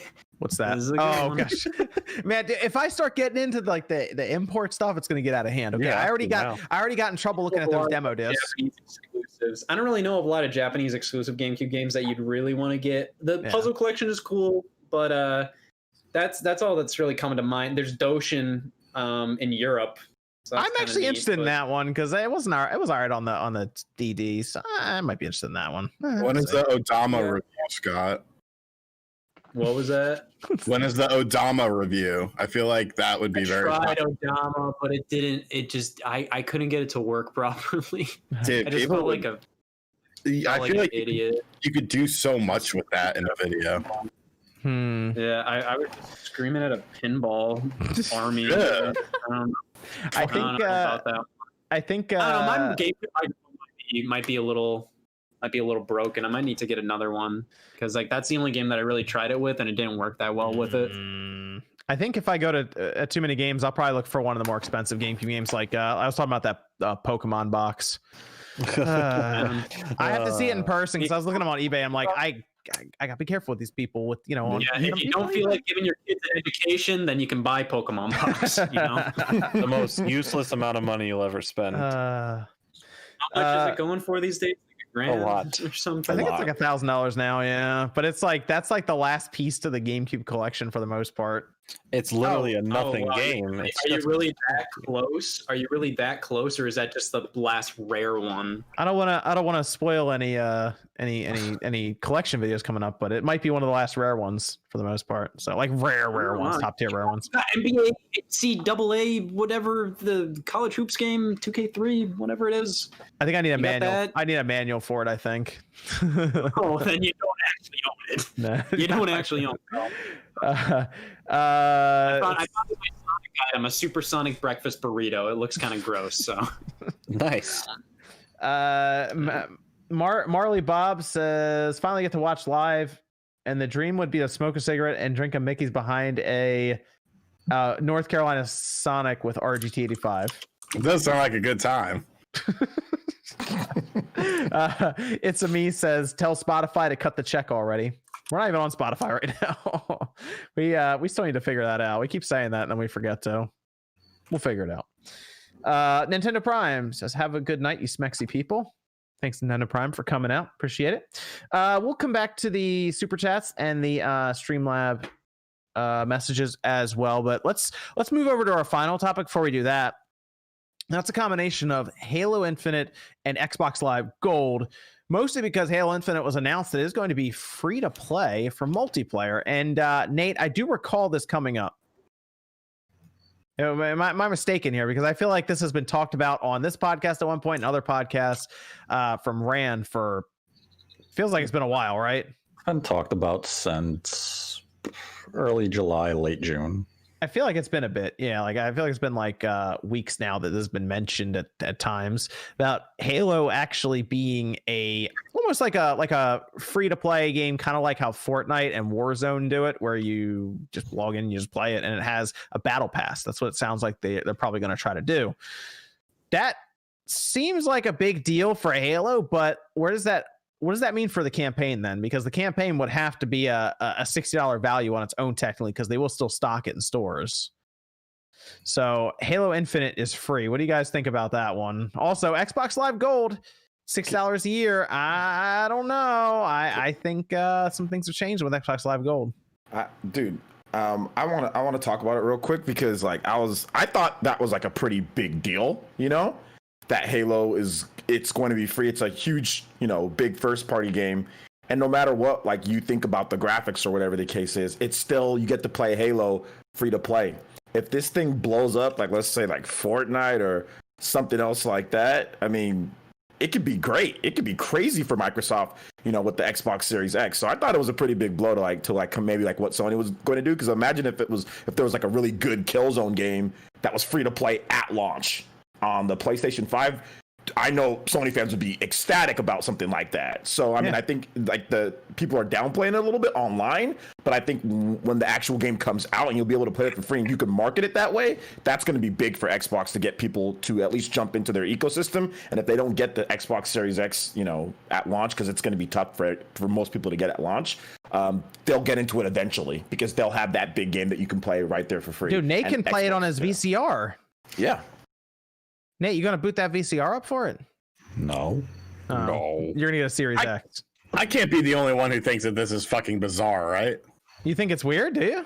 Yes. Very weird. Think it's weird? Why do you think it's weird? You're taking essentially your flagship title, your Mario game, and making it a free-to-play 10-year long project. Like, I don't know, man. Like, it could work. It's obviously something we haven't really seen a company do as far as with one of their main IPs, and it could end up working, but then you have to factor in things like, well, are there going to be microtransactions? How much content is going to be available at day one? Is this going to be like a Splatoon on the Wii U was, where you had like 2 maps and like 2 game modes and like that was it? Like, I get it.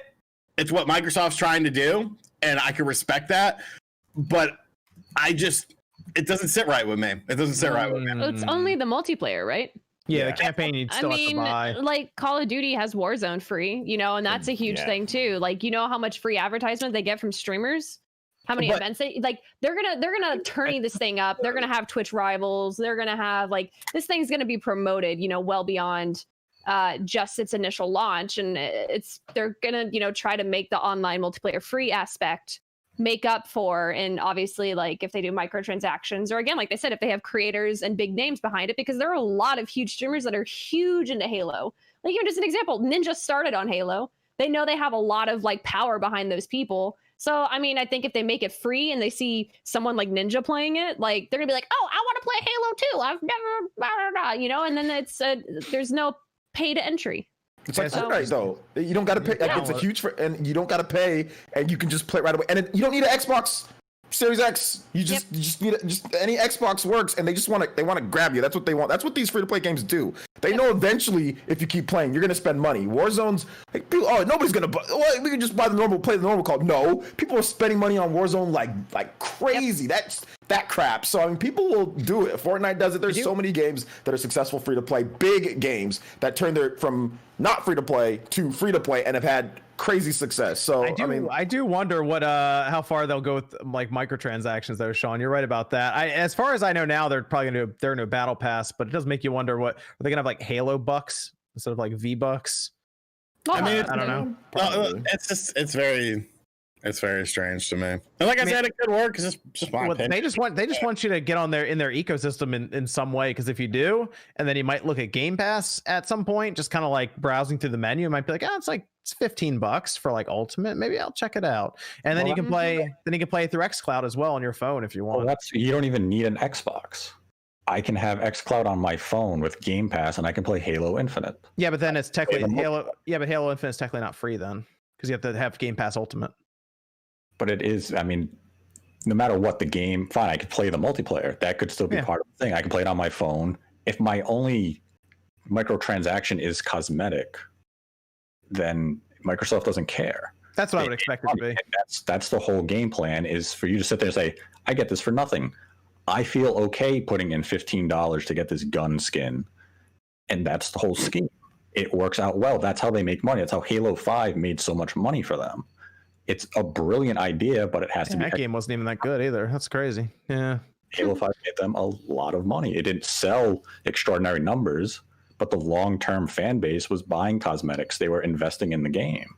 I'm going to be honest. I think there's a chance that Halo kind of turns into their, not necessarily in the same size, because Minecraft is massive. I almost feel like eventually Halo Infinite could be this game that they just try to push everywhere they can. No, I mean, the multiplayer, just goes everywhere they can put it. What's that game? Warframe. Remember how that game first started? Yeah. I know, Evan, you're a big Warframe guy, and look at it now. Warframe, people thought that wouldn't work because this was before free to play was even, as big as it is now. And people are like, well, okay, just give me the game, whatever the case is, right? But look at Warframe now; it's on so many systems. They're making so much more money than what they did, because that team used to do regular standard games, and they didn't really have much success. I think they did one of the, what they do, that Dark Sector? They started Dark Sector, but I think someone else took it over for the finish because they were kicked off of it or something. I almost feel like they won't care where they, if they can, down the road, maybe it could end up on a PlayStation system someday, just as their free-to-play multiplayer thing. That could be interesting for them if it works. I mean, yeah, that's their big golden ticket right there, is Halo coming back as a free-to-play multiplayer game. That will be... But I gotta see it. I gotta see how it plays and everything first. But, yeah, I see Sean's point though. It's just weird because you're not used to it. It's not something that you see normally with Microsoft's trying some weird stuff right now, but I mean, it seems to be working for them. They're getting quite a bit of revenue from software and services right now. So. Yeah, but revenue isn't necessarily indicative of profits. I mean, they made $11.6 billion. But how much does they have to, I mean, what is it? What is their actual profits, though? They're not going to tell us that. They don't tell us any of that stuff. Still a lot of money, though. Still a lot of money. It's a lot of money for sure, but I would be curious to see actual profits. They're not going to tell us any of that. They don't even tell us how many systems they sell anymore. I don't care. They were setting us up for that, though, with this whole Game Pass thing and being able to have, like, you can play on any system. Like, why should we tell you system sales when it's going to be on everything? It's going to be on Xbox One. It's going to be on PC. It doesn't matter, you know. There might even be an interesting announcement this week for xCloud. What, John? Big moves. Big moves might be happening this week for that. You never know. Partnerships all over the place. Are we talking like Metroid Prime trilogy partnerships? Are we talking like what? No, I'm talking about like cell phones and xCloud partnerships. I'm being Metroid Prime trilogy is just never going to come out because Nintendo just thinks it's hilarious. You lied to me, John.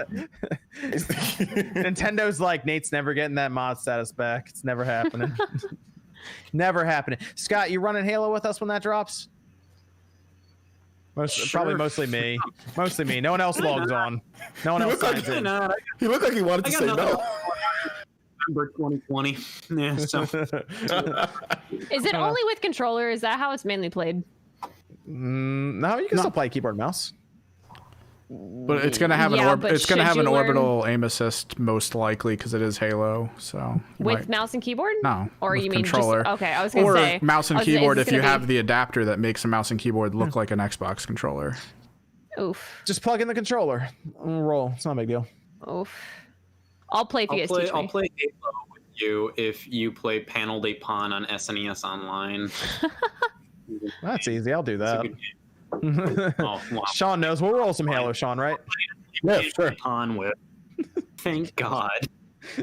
I do. The thing though they have to check out is Xbox Live Gold because there's still a paywall to play free to play games to Xbox Live Gold. Like that has to go away, or it would be really weird if Microsoft just dropped Xbox Live Gold, the $6 a year to play online. They just dropped it, merged it with Game Pass, did something else with it. To where you didn't have to pay to play online anymore. It'd be funny considering Microsoft was the company to start forcing you to pay to play online. And Nintendo just recently was like, we're going to follow that. And Microsoft's like, we're not doing that anymore. But maybe they'll just make their service worse and charge $20 a year and give you garbage NES and SNES games every month. I don't know. Did you see their games with gold this month? Yeah, I saw that. It's bad. Yeah, it's I ugly. remember seeing because I forget what they were. Games of Gold has been terrible for a But like, dude, the big game this month. Guess what the big game this month is? Panel de Pon. Portal 2. Nope. It's Red Faction 2 on the original Xbox. No, the big game is Portal. It's Portal Knights. Yeah, Portal Knights. Donkey Kong. The big game this month is Red Faction 2 on the original Xbox. Dude, you get Portal Knights for free? You get Red Faction 2? That game had environmental destruction. Game's great. You're such a troll. Did they confirm that they will continue supporting like bringing like backwards compatible stuff like 360 and Xbox original games, but only on Series X? Did they say that? Oh, all the older games too, you mean? All the backwards compatibility back to the original Xbox? Are they going to be adding new ones? Because didn't they say their backwards compatible team kind of moved on to the next generation? They gave us all the Splinter Cells and they were like, we'll see you in a couple of years. And that was it. And I was like, all right, good. So they're not on adding old games, but they're just going to be kind of like only on Series X from now on. I think they're going to do... I think they're going to do like... I think it's going to be Series X Lockhart and stuff. I don't know if they're going to design for Xbox One anymore necessarily, because there were some interesting things they talked about. They talked about like doing like ray tracing and better load times, like removing the load screens completely from some of those old games to match up to newer systems. So like if they go back and they're like, some of these games are just in 4K. It's like 120 frames now. You can do all this crazy stuff, ray tracing. Yeah, I guess I see why they might have moved on from the older Xbox ones. But I was just always a little confused by that because I always heard that they moved on. I was like, okay, does that mean there's going to be more like backwards compatibility updates on but only on Series X, or are they just they're done? They're done with adding backwards compatible titles. Well, I guess we'll see when they come back. I guess their first announcement could even be before the Series X comes out. I guess that's possible. Like some big thing that they did a backwards compatibility build for. Yeah, I mean that was always really cool with Xbox One. So it's been sort of I don't know. It's been sort of disappointing that we haven't heard anything for like a year or two when the last update was. But yeah, I mean that's good to hear. They'll continue that. I do think Xbox Live Gold is gonna. I think it might go away. What do you think, Nate? You think it's going away? It'll go away in some form. It's just a question of when.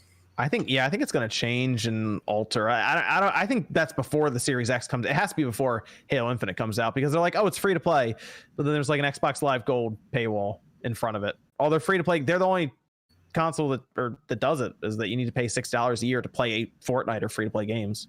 So that has to go immediately. So at the very least, I would hope it's that. But it would be interesting because if they said, yep, they don't have to pay to play online anymore, Sony's going to be kind of looking around like, oh, what do we do now?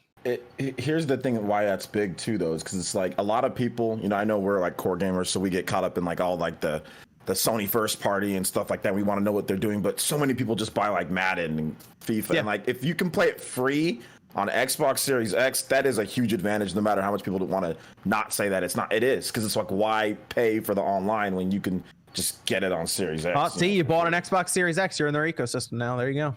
So, I mean, that's a big deal for a lot of people, because I know that's one of the reasons why I bought a PS2 first between the Xbox. I remember that. Yeah. Back it was like, well, because like I was trying to save money. I was like, which one should I get? If I had limited money back then, well, the PS2, I can play Madden back when I played Madden, and when I played NBA 2K, I was like, I can play all that online for free, but I can't on Xbox. So I just picked up a PS2 first. That was a big advantage for the PS3 for a while there too, is you don't have to pay to play online for that too. Man. Exactly. I bought all my third-party games for like sports games. I bought it all, anything with online play, Call of Duty. I bought everything on PS3. Well, that one Discord question Evan asked if we thought it was a mistake for them to do compatibility for all the Xboxes, right? Yeah. Or if they just basically pointing out the visuals in Halo. I kind of do to a degree, because I think Halo Infinite, they certainly started designing it for Nate's VCR over there, and now it's going to move up. It's going to be 120 frames 4K on the Series X, which is cool, but. Yeah, it's really weird that, considering that, just because it was designed for like the Xbox One means that it's it doesn't look as good, but it's just like in a lot of cases Halo 5 looks more visually impressive. Yeah, I think a lot of it has to do with just the art style choice they chose. They chose to make it look a lot more similar to the first Halo, and because of that, it doesn't look impressive in a lot of cases. But it does have a lot of ways to go in various other departments. But I think. Yeah, like the first thing I thought when I saw it was, that looks like Halo, the first Halo. It's fine. They succeeded on that. It's just not visually, They got 10 years to fix it, so it's fine. Oh gosh, Sean. It does sound like it's gonna take a bit from like Metroid Prime though, with how they have like the kind of their open world setup. So that could be kind of cool. Metroid Prime developers hired for Halo 4. I remember seeing that. They've been shifting art design and stuff. Like people are hired on like Metroid Prime 4 who like worked on Halo at one point. And they're people just like a lot of developers that are contracted will just shift between projects, and you'll see those headlines all the time pop up that they just move around. So I think at this point we've had developers in the news for jumping between either of them like twice at this point. So. Let's see. Let me go over to some of the super chats and then the Streamlab messages. Evan, we have any other Discord questions left? We got 2. One of them is choose a second Metal Gear character to join Smash Brothers. Ooh, Raiden. Great Fox. Not Revolver Ocelot. Get some bouncing cannon user in there or something. One. Kiefer Sniper Wolf. I think Raiden, because him in what you call it, another sword user in Metal Gear Rising Revenge. Yeah, Rising Revenge. Yeah. That he had so many moves and all kinds of stuff. I think they should do, just for the fun of it, though. I think they should do the Ridley treatment to Metal Gear X. Oh, Metal Gear in there, yeah. Ridley looks. I can't use Ridley in Smash Ultimate. He's my main, technically. He looks stupid. Ridley looks absolutely idiot. He's just little baby Ridley. Have you played Smash 4? Ridley is a freaking boss, and it's this huge thing. Then all of a sudden, they shrink him down to this bite-sized little baby Ridley. It looks ridiculous. It looks ridiculous. Ridley is this massive monster. It's not a little thing moving around on the screen. Space pirate. I'm happy that he's in there, but it just. I like his animation where he stands up. Where he stands up and he looks like a total dweeb. Ridley looks ridiculous in that game. He just looks ridiculous. Yeah. Well, I mean, there you go. There's another Nintendo announcement. We have to get another Smash Brothers character by the end of the year. Oh, yeah. Maybe. Yes, a new Smash Brothers character, and hopefully, I'm looking for like a Resident Evil character. I would love for it to be like Leon or Jill. I would Crash Bandicoot. It's just so weird. I know, like, spirits don't deconfirm, but the entire idea that they had that whole spirit event as like an update, it does make me feel like I don't know. I love it. Jordan's saying Crash Bandicoot over there. Crash Bandicoot. Min Min was a spirit. Well, I mean, yeah, but Min Min was there in the base, and then they decided DLC afterwards. And Resident Evil spirits were added after the game launched. So I'm a little like, oh man, I don't know. I still feel like we're putting too much reasoning into something we have no direct understanding of. Yeah, exactly. I think Resident Evil characters could easily get in. Yeah, they could. I'm just stubborn, okay? I just have to be like. Here's my reason. It's like how here's my theory against Geno. It's always been there since. So Geno has a spirit in Smash Ultimate, and that's really kind of the only like core artwork of Geno like available. You know, it's that iconic artwork of Geno. But if Geno would get in, what would they use as his fighter spirit when you complete classic mode? There you go. That's my reasoning for why Geno's not getting in. Even though Min Min completely deconfirmed that, but I'm still staying by it. Evan, we have another Discord question of the last one. Last one. I guess this has to be a troll because we have talked about. Did you see the Attack of the Show? The old G4 channel show updated their photo and web address. Yeah, Attack of the Show. The G4's coming back. They'll probably have Attack of the Show. They'll probably have X Play.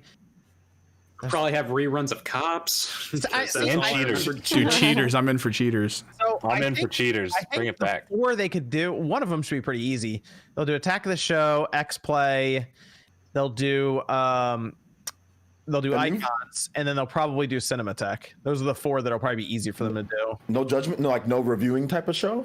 Well, I think X Play, whenever they went around, like they would have reviews baked into the thing. So like they would go from one segment and then they'd have like a 4-minute review of a game. That's how I would try to figure out if I was going to buy Maximo or not back then on the PS2. I was like, great, I'm not going to get this game right now. Maybe next time, So and it was fun. It was fun. But I think Cinematech back then, Cinematech was just gameplay and trailers like pasted against each other, and that was it.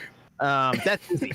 Then they had Cinematech Nocturnal Emission. A lot of V4 shows do not age well in terms of that. It's just like, why would you watch that now? Yeah. Something like that. But dude, back then. I'm laughing because back then that's legit dead ass how we did things. Like I bought games based off of Judgment Day and X Play, man. Like that's what happened. You get home, you sit down, you watch Cinematech for half an hour, and you'd be like, all right, I'm going to go on GameFAQs message boards and start arguing about this. That was it. I'm going to show those game winners what's what.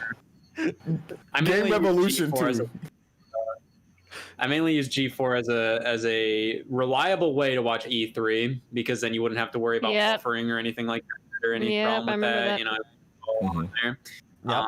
What did they confirm? It's just going to be like a YouTube channel sort of thing, or is it actually going to be like a cable network? So I've been gathering some info because I was thinking about doing a video on the second channel for this. It's apparently G4 Comcast bringing it back, and they're thinking about putting it on their Peacock network. Oh, which is their streaming. They're trying to kill it twice. That's stupid. They had the Psych movie was on there though. It was all right. Well, I think also I'm against so many streaming services coming up. I'm just like this. They don't want to put it on YouTube because YouTube takes like half the revenue from them. So they're like, nah, we're not doing that. We'll do our own. They can place their own ads if they want to. You're not going to get as much. You're not going to get as many eyes on you if you put it on a streaming service barely anybody has right now, you know? Well, I think that they're also going for like a low budget type of production. They're going for like a super low budget type of production. It's going to be like a YouTube type of thing, but because why not? You know, because John spoke it into existence. It's cable TV. They're just trying to figure out any way. It's a cable TV company. Listen, They're trying I will 100% watch. If we can bring back Sarah Underwood, then I'm down. That's what people in my chat were saying. That's the one way to. I will watch Peacock if I have to. Then does she still look like that? It's been a while. Yes. Okay. What does it matter what she looks like? Isn't her personality enough for you, OJ? Personality, OJ. Huh? No, she's not my type. But I mean, I was just asking for Jordan. Miss Click got like extra close to the camera just now. Jeez. Well, no, I'm not the one who's asking for her to come back. You know, she's not my type. But yeah, but you're the one who asked about the look. I'm just asking if she still looks the way that she looked back then, because it's been a while. That's it. They just pull her out of cryo sleep. It's fine. Good. It is time. Says, good evening, everyone. Hey, Scott, have I committed a gaming sin by purchasing Chibi Robo Ziplash for less than $30? Yes. It's terrible. Scott. You malfunctioned for a minute. Malfunctioned for a minute. Then Andy Ackerman with actually a really cool looking stickers. I forgot YouTube still does that. Those are actually pretty cool. It's like a little. I don't even know what that is. Thanks, Andy. I appreciate it. Scape Nation says, Halo Infinite leak. The Japan Microsoft store says Battle Royale. That's been rumored for a while right now. I would be shocked if there is no Battle Royale mode in Halo. I don't know if it'll be like 100, but they might double up Big Team Battle or even go up to like 64 players. Like they want to for a while. If they really want to, like you guys were saying, you know, move this to other places and use Halo as like this big, you know, online service thing, then they got to have Battle Royale in there to at least compete with that market. Unfortunately true. Yep, they do. I seriously think they're going to have Halo as like it gets popular enough to where they go around advertising xCloud as, you want to play Halo Infinite? You can play it on your phone right now with Game Pass Ultimate or like commercials and stuff for that. So Zoob says Scott's predictions for this year's Yuri's Year of the Year Awards. Oh wow, Year of the Year awards. Okay, I'll probably give it to 2019.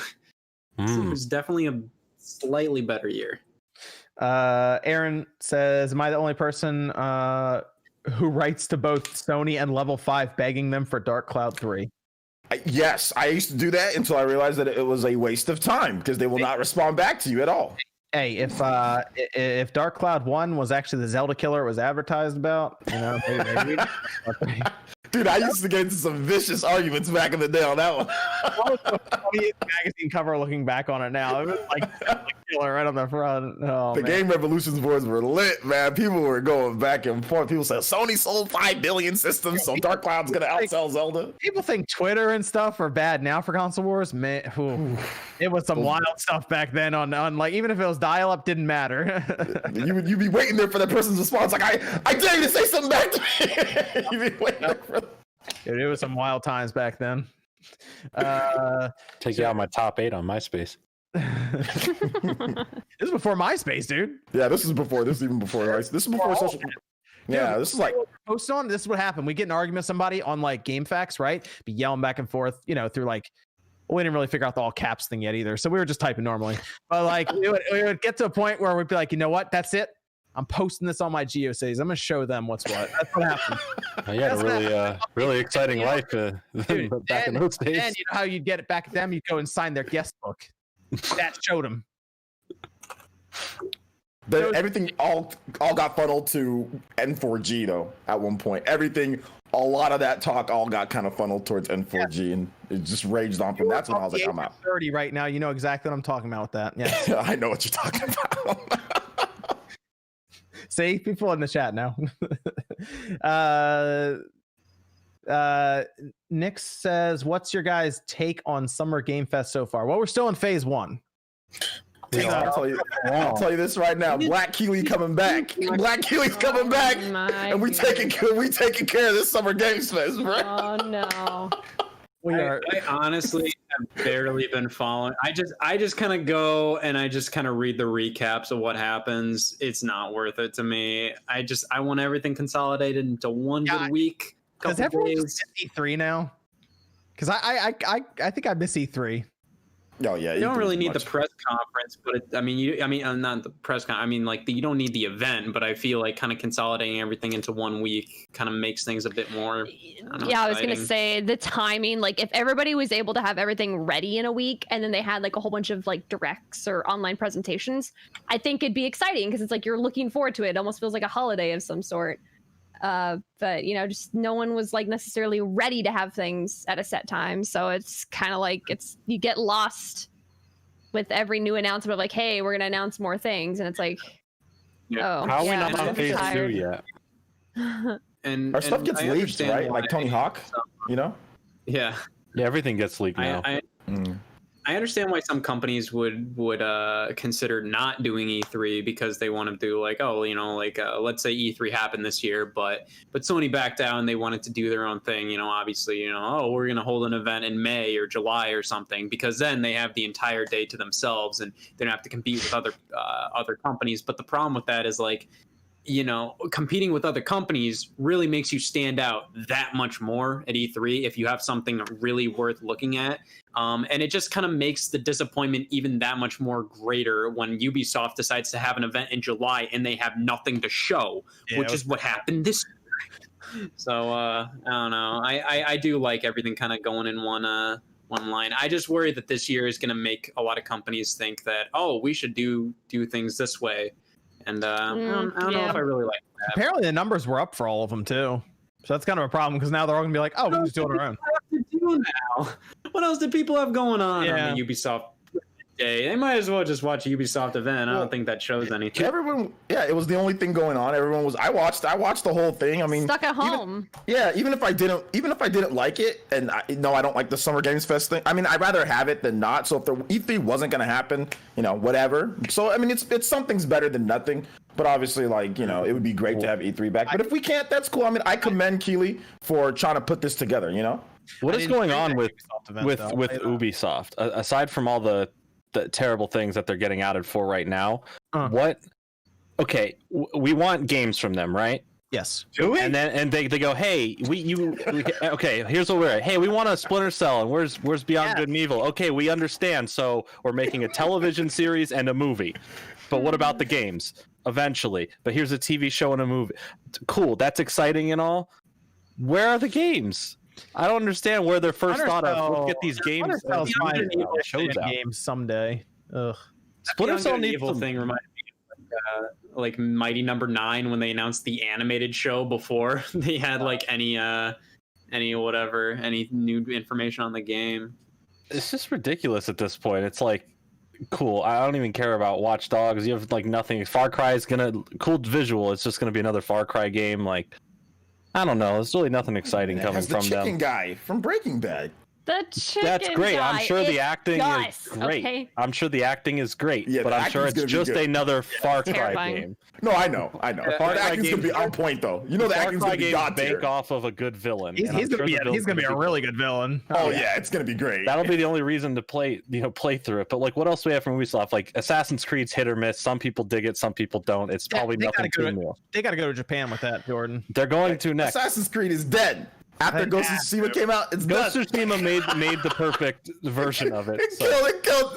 People started like, damn, Assassin's Creed really is trash. They really missed the boat on doing that. People have been saying Assassin's Creed bad forever. We got Ghost of Tsushima, which is a much better Assassin's Creed. People really look at Assassin's Creed like, man, this is garbage, bro. Like, people really are now.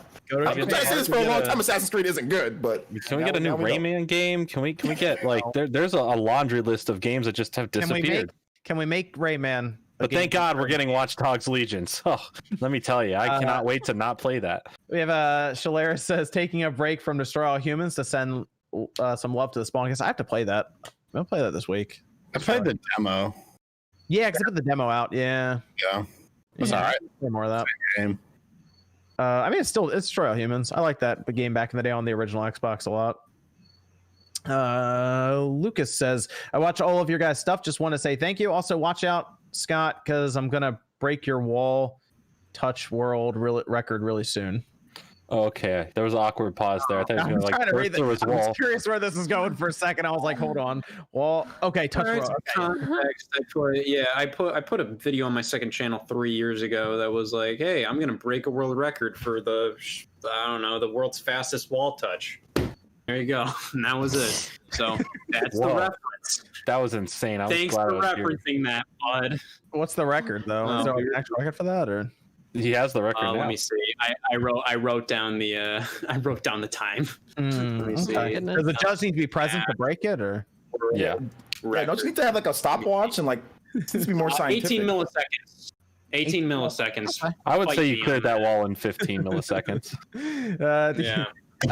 Paul says, do you guys see a drought for games next year due to the pandemic this year, possibly for games late 2021 and release being delayed into 2022? I mean, there's no more video games, really. I mean, Horizon's coming out next year, so I think more or less games that were supposed to come out this year got pushed anyway, so like they'll be pushed into 2021. So yeah, everything just gets pushed a year back. I kind of think 2021 will be somewhat full of games. At least for now, we'll see. I don't know what else can happen. Who knows? 2020 is still not over. Okay, everyone relax. 2020, just still like let 5 months away. Give up. It is only August. But John, wait, hold up. What do you think about games for 2022 pushing to 2023? Is that still going to affect it there? What do you think about that? I mean, everything's affected. All right, sorry. Mr. Job says I am a SpawnCast simp. At least you know your role in life. Jesus. Freeman says, was slow for Nintendo before COVID. They're holding back for new hardware in 2021. Why is there not compete with PS5 and Series X right now? New hardware in 2021, Nate. What do you think? Dave? As what? As a revision at best. That's it. Nate? New hardware? A revision. Ain't getting anything else. There you go, revision. Space Jam says, what is everyone's rarest N64 game that you own? Does this count? I kind of want to count that, Jordan, because it's kind of like its own version of a game. Has special. I kind of want to count that. I think you could. I mean, it's N64. It has games, has special versions of games. I can't count my 64 DD though. Scott is actually looking at the shelf. My rarest game, Buck Bumble. Does he not have? You don't have end labels for that yet? I do. Oh, okay.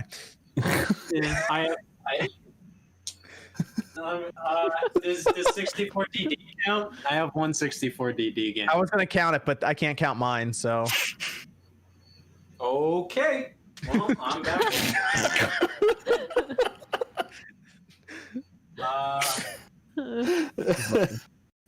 Keep going. I'm still. We're gonna be here a while. Let's go. Okay. I don't know the rarest N64 game. I have to look at like what I guess the pricing is on some. Conker's Bad Fur Day is up there. What else is up there? I don't know if Harvest Moon's up there anymore. I have a sealed Pokemon Puzzle League. What's the rarest game on there? Is that like that blockbuster? Yeah, I don't have that. But like, I mean, I don't really have any. I would say I have a complete Ocarina of Time, the original gold box one. Pretty. Problem. It's not the GameCube. It doesn't have those rare games on there. Stunt Racer is pretty rare, inexpensive. You would think that there'd be more rare games, considering that cart production for the N64 was like limited because of how expensive they are. You would think that a lot of the games would be a lot more pricier than what they, I went with Conker's Bad Fur Day, Scott. That's what I went with.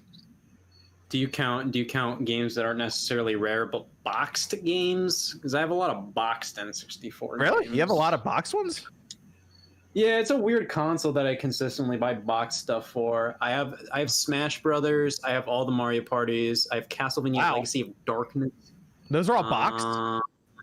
Yeah, I have a lot of boxed N64 stuff, and they're all in pretty decent condition. You have a boxed copy of Smash Brothers? That's actually pretty good. I'll stand up and I'll go get it again. God, I've been getting up all the time. I kind of want to buy that off of him if he'll sell it. Christian, wait. Oh man, that's nice. That's a clean guy right there. It's in a case. A hard plastic around it too. Yeah. How much did you buy that for? Take it out of the case because it's my property. How much did you buy it for? I don't remember. It was another weird like Virtual Boy buying on eBay night of mine where I was just like, I'm gonna buy Smash Brothers. It was probably around 100 or something. That's about right. But yeah, that's all right. It's very Give it a nice. squeeze in the middle of the box. Nice. What was that? Let's get some creases in it. These Smash look like Brothers. it's played with. Smash Brothers is an amazing. Yeah. The tech is great in that game. To get 60 frames and 4 players, that's awesome. It's a great foundation. Is that an Epson printer you have in the background there? This guy right here. This one. Yeah. Is it Epson? No, it's HP OfficeJet 38. Whoa. Mr. Million. Okay. I don't want to finish that. I don't want to get doxxed. So. That's a nice printer. Somebody was going to point out I have like one of these plug swatters that looks like a tennis racket. Oh, I love this. those. With the electric ones? Yeah.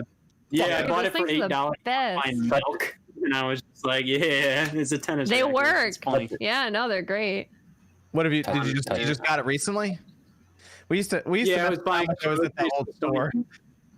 Yeah, I was buying milk, and I was just like, oh, $8. I should get. Whatever you do, don't touch the metal part when you press the button down. Yeah, don't. Not touch it. We kind of figured out what would happen at the old store if someone. Wait, who did it? Which one of you did it? I think it's somebody that we worked. I think it was one of our employees. I think it's because we told him it. to do it and he did it, and then we laughed at him.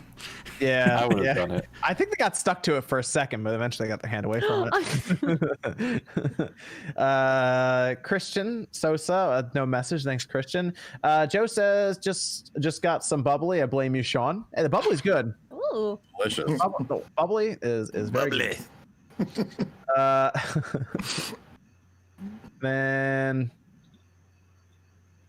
we have here we go. Lily says, Scott, did you get your gold play button yet? No, I did not. I have this one. I have the regular silver guy. It's right there, which is really cool. I don't know how to officially get, like, I think they need to send you a code or something for that. And I haven't gotten anything like that. I technically should be getting like a silver one again because my second channel hit 100K, which is super cool. But they don't. I haven't really. Thank you. I haven't gotten any emails or anything. So I don't know. Oh, you post it up on Twitter when you get it, right? When you see it? Yeah, sure. Cool. There you go. Why not? No big deal. So Severe says, "Hey again from Norway. I'm drunk. 4 a.m. here. Tinder part 2, Scott." That was an older video. But that was a pretty fun video. This was an older one. Yeah, I'm trying to think what I was saying. I have some stuff. I have some weird ideas in the pipeline. So there you go. Dr. Claw says, I'm heading to White Castle. Do you guys want anything? No. White Castle's gross. No. I tried it for a long time. I tried it for the first time. When you say you tried it, did you buy it from a store? Or did you actually go to a? No, so like I went to a LAN in like, was it Long Island or something? And I was like, I'm going to White Castle, and they're like, oh, you're gonna love it. And then I ate some, and I was like, dude, it literally feels like they like took the burger and like slid it on the ground. It's literally slop and then put the bun on. buns. Supposedly, And their shakes. well, that's for the burgers. Supposedly, the like sides perfume. are really where they're at. Like they just have I had all the these sides. weird. No, the sides, like the actual side food. Like they have this really big list of side fries are food for okay. some reason. All right. I don't want to know who said, "Oh, you're going to White Castle. You're gonna love it." There's a whole movie based around It's it. the The same. movie's Listen, funny. Yeah, but the only reason it's funny in the movie is because they are hella high, and that's why they're going.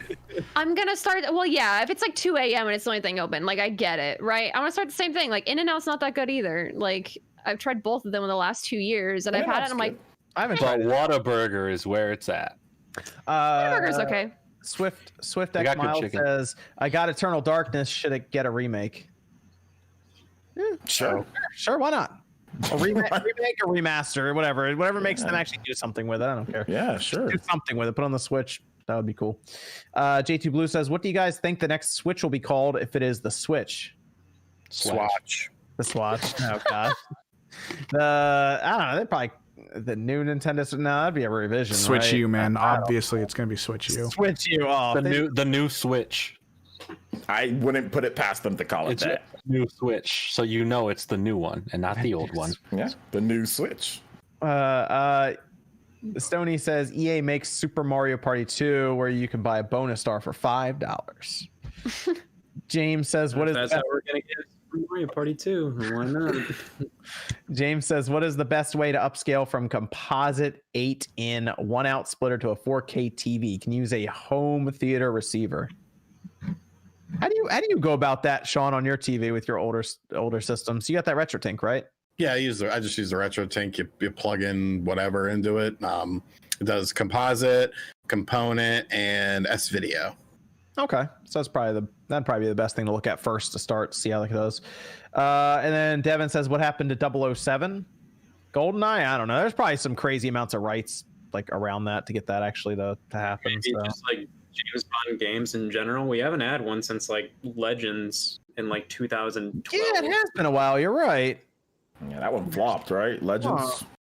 It has been a while. Yeah, the developer went out of business. Or they just it used to be really exciting back in the day when a new 007 game was coming out. That feels like that was a long time ago, and that's because looking at it, I mean, I guess it was the PS2 era where it was like really exciting when a 007 game was coming out. Now it's like, well, even if the 007 games weren't as good as like the original or whatever, people were still hyped to have 007. You know, just based off of the name alone. Even like Nightfire. You know, that game was all right. I thought it was pretty cool. You know, maybe it's not the best game. I didn't hate like the one of the last ones, Bloodstone. It was very average, but it was cool.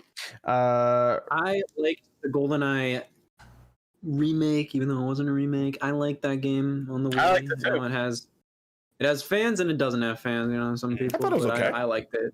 It was fun. It was a quality. It was the best original first-person shooter on Wii. If you don't want to count like Metroid Prime 3 or anything like that. Oh, you don't think it's better than the Conduit? Yeah, I'd say so. Yeah.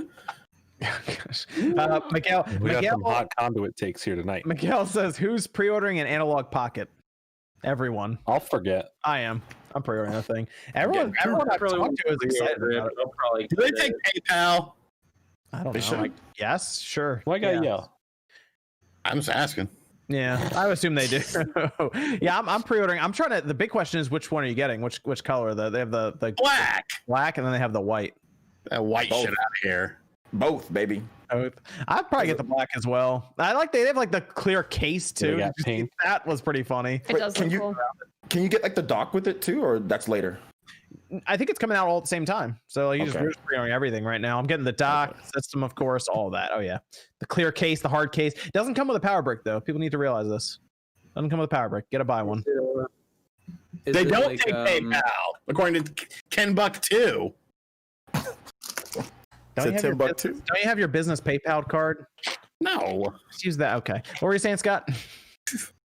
Oh, I was going to ask because I didn't look into pre-orders. I was going to ask if it was like a matte finish or a glossy finish, but it looks matte, which is good. Yeah, it's like matte, and I think the screen is like a matte blacks, but if it's a glossy, then I have to go with white because it's going to look disgusting. Yeah, it'll scratch pretty quickly. A couple more here. Rareware says, has anyone here played the Bait and Kato series? And if so, do you guys ever see Namco reviving it for the Switch? Also love the weekly podcast. I would be shocked if that ever came back. I do have it, and it's a great game. I love Bots and Kites. It's very good. Dreamcast guy was here the whole time. There is a great track from that game in Smash Brothers. That's all I really know. It's a card-based RPG. It's really good. There's two games. Bandai Namco does not seem. I don't mean to dash your dreams. I'm a huge Monolith Soft fan. You know, this is where Monolith really started, making games out on their own from Square Enix. It's good, but Bandai Namco has no intention on bringing back these Xenosaga or Baten Kaitos or any of these old games that Monolith Soft used to work on. They just don't. So I highly doubt Bandai Namco, unless there's leadership change, they see them as not profitable. Unless Nintendo steps in, but Nintendo's like, we've got Xenoblade, which does way better. So why should we pay for this when we've already got something else? So does Monolith Soft own some of those IPs? They own nothing. Okay, because I was gonna say, just like, wasn't like one of the characters from Xenogears? Is it Xenogears? It's a Xenosaga. You're talking about Cosmos. She's in Xenoblade. Xenoblade 2. Probably through a deal with Namco or something like that. It was just courtesy because they had worked on the game before, and Bandai Namco has a good relationship with Nintendo and with Monolith Soft, of course. So that's really all it was. I think T. Elos too is also another character in Xenosaga. That's in T. Elos is in there as a blade as well. But no, Bandai Namco has no intention on reviving these old games. They don't see them as profitable. So unless Nintendo steps in, it's not going to happen. I don't see Nintendo stepping in either because they rather let Monolith Soft do a new IP or just do Xenoblade. So Matthias says, "What did Nate say on Reset Era?" What did you say? Hidden content that only select members can see. We're select members. What do we say? Not. What only select a member? That sucks. You have to be active in the specific thread to see content posted. I'm okay with being hidden. Those who are supposed to see the hidden content have seen the hidden content. Those who aren't supposed to see the hidden content have not seen it. But I'm wearing your shirt. Do I get extra access? No, you don't. I don't have a gaming channel. I don't post the news. I like the secrets though. Oh gosh. I want to know the secrets. Devin says Spartan Pass. I like the battle pass for Halo. Bob says, has no E3 made devs/publishers too safe? No E3. Oh, you mean because they're not? Because with E3 we'd have a deadline, they'd push everything together, and they just announce stuff and be like, hope this works sometimes. Maybe they just made it more conservative in terms of just pushing stuff back and doing like 5 presentations. Who knows how many Ubisoft's going to do in a year? Then Bob says only one: Mortal Kombat versus DC 2 or Marvel vs. Capcom 4. Oh, Marvel vs. Capcom 4. I'd hope they'd figure that out, but yeah. Oh my goodness. Tatsunotsu versus Capcom 2. That would be dope too. Yeah. Terry's no message with Terry. Dr. Claw is somebody whose favorite part of Halo is the campaign. I love the idea of free-to-play multiplayer. It's got to mean the campaign alone will be $70 worth of content. Here's hoping. It sounds like it's gonna be something or update over like what, Sean? 10 years, like we said. 10 years, baby. They'll keep adding to it apparently. Derek says, great to have Scott back on the show. Wish he was a permanent fixture. Hilarious videos. And then NateTheHate.com is what they said. Devin said, who all pre-ordered Pro Skater 1 and 2? Sean did. You got the board. OJ did. You got the board. You know what? And I forgot for the Jordan. For the longest time, I saw GameStop took $100 from me. I was like, what the hell did they take $100 from me? Then and then you just remind me now that's what it was for. There you go. And then Jordan gonna break the board out, man. That come out this month? September. Next month. September. It's a month from now. I was like, what? They steal it from me? F GameStop. And I'm like, okay. And you just remind me that's what it was for. So thank you. Dr. Claw says OJ Ridley in Smash is a gift, and he looks awesome. No, he doesn't. And I bet you don't have him in Elite Smash, do you, Dr. Claw? Dr. Fraud? I bet you don't have him in Elite Smash, do you? He's a Ridley main. I don't know. Yeah, but I bet he's a Ridley main that doesn't have him in Elite Smash. Don't talk until you have him in Elite Smash. I don't want to hear nothing from you, Dr. Claw. Christian says Master Chief has a grapple recovery now for Smash Ultimate. There's the Smash character this month then, right? Or next month. That's why they did it. Let me have Matanumi says Halo Master Chief crossplay sounds great on paper, but the Xbox players will get screwed unless they get keyboard and mouse or work controller with motion. Not necessarily, because the controller wins out on that one.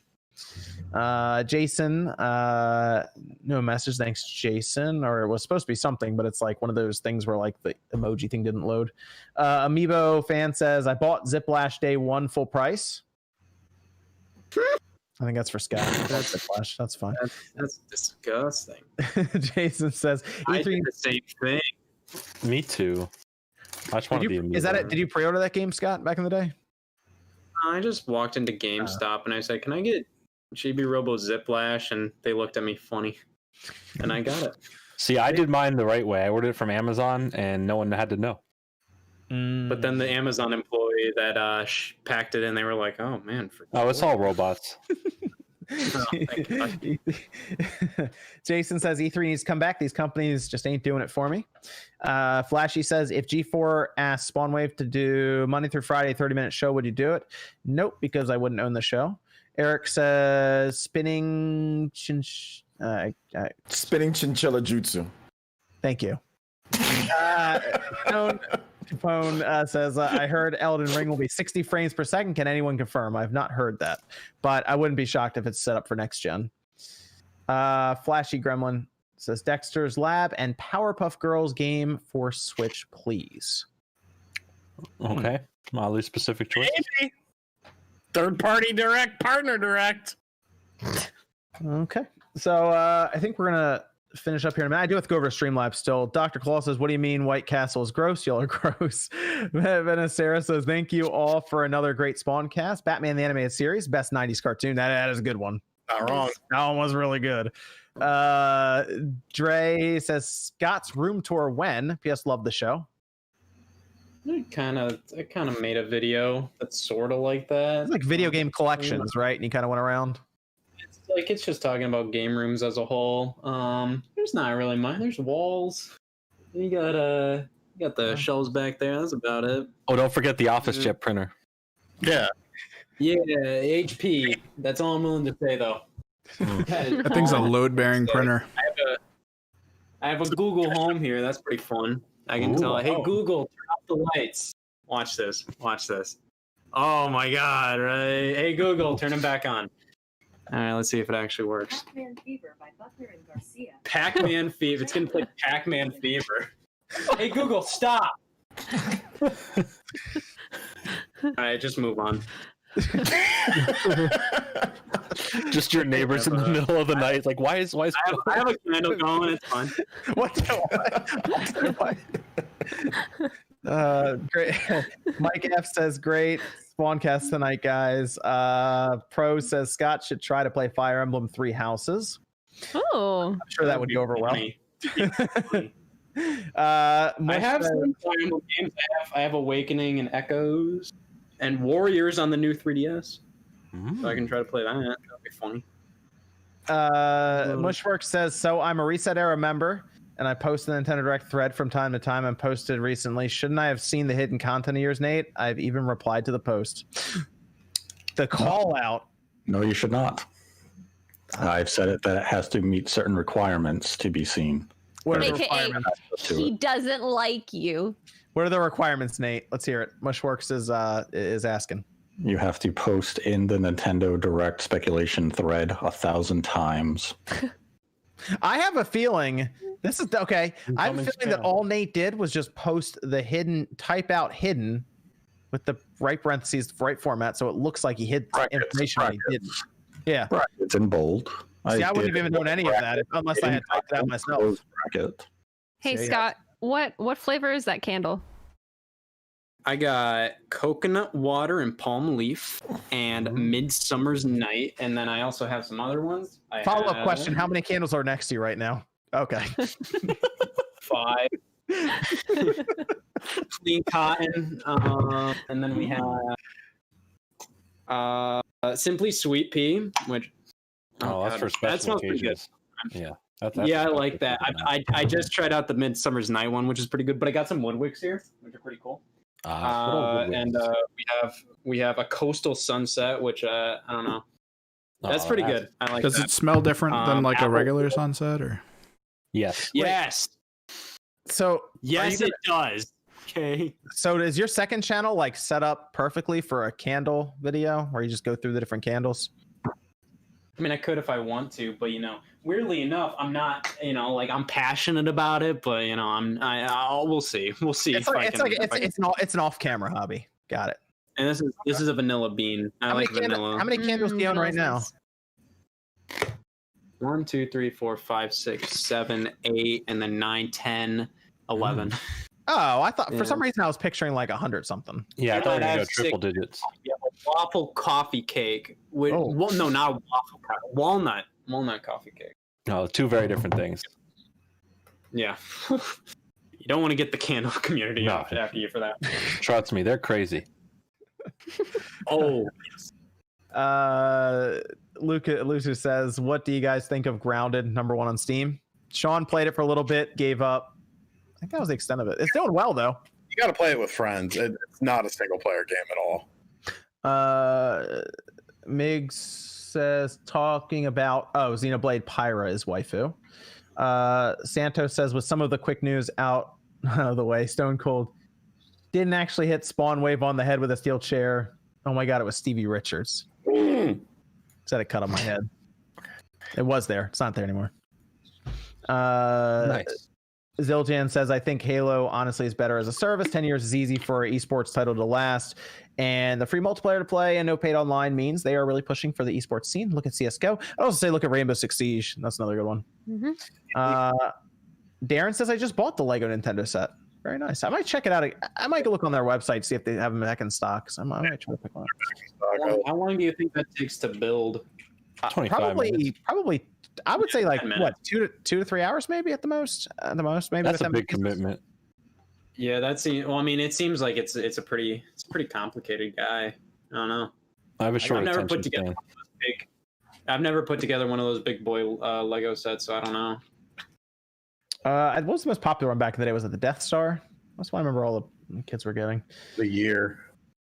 Let's see, and then let me go over to Streamlabs. Let's do some outros here. First, I will say, Shamsa did donate $300, so big shout out to Shamsa once again, coming through again each week. Shout outs. Awesome. Shout outs to Shamsa. Yes. Shout out to Shamsa. Appreciate it. And a little Shamsa note, that means that we can do, I guess, we'll do a video on the Famicom Twin, Sean. Maybe I'll take one of those apart. You'll end up doing yours first, obviously, because I have to import the thing and I'll schedule it out. But I'll be curious to see yours more focused on the games. I will probably, I guess I'll turn it on before I take it apart. I don't know. We'll see. We'll see what happens there. But thank you, Shamsa. You very much appreciate that. Let's actually go around here as we finish up. Scott's already turned out his lights, so he's already like starting to turn in here. Hey Google, turn on the lights. There it goes. Okay. I don't need these candles. Oh, there we go. Okay, very good. Scott, you want to let the good people know where they can find you if you have any plans coming up? I know you're on like your kind of like a bit of a vacation / break / hanging out playing some games, but I haven't done anything for the past 2 weeks. It's been pretty fun. So yeah, you can. I mean, you left people with like a feature film almost, so it makes sense. Go ahead. I'm tired. I played a game I hated, and I was like, I'm done doing stuff for a while. I'm very tired. Yeah, you can find me pretty much everywhere under Scott the Waz. There you go. Check out a second channel too. Some interesting stuff on there. Yeah, I do. I have scheduled at least like the rest of the year worth of videos on there. I've been trying to do like every week. There's like whatever, just stuff on there. That's about it. Very cool. Very good.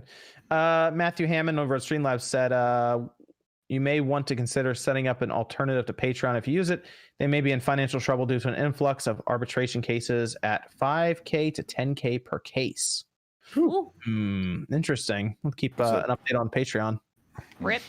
I think honestly at this point, most people without the like how web development, being able to build all that, most people, if they are heavily reliant on Patreon, like as like whether it's a big project they're doing or like a big service, something, should probably just set up their own subscription service on their own site and everything at this point.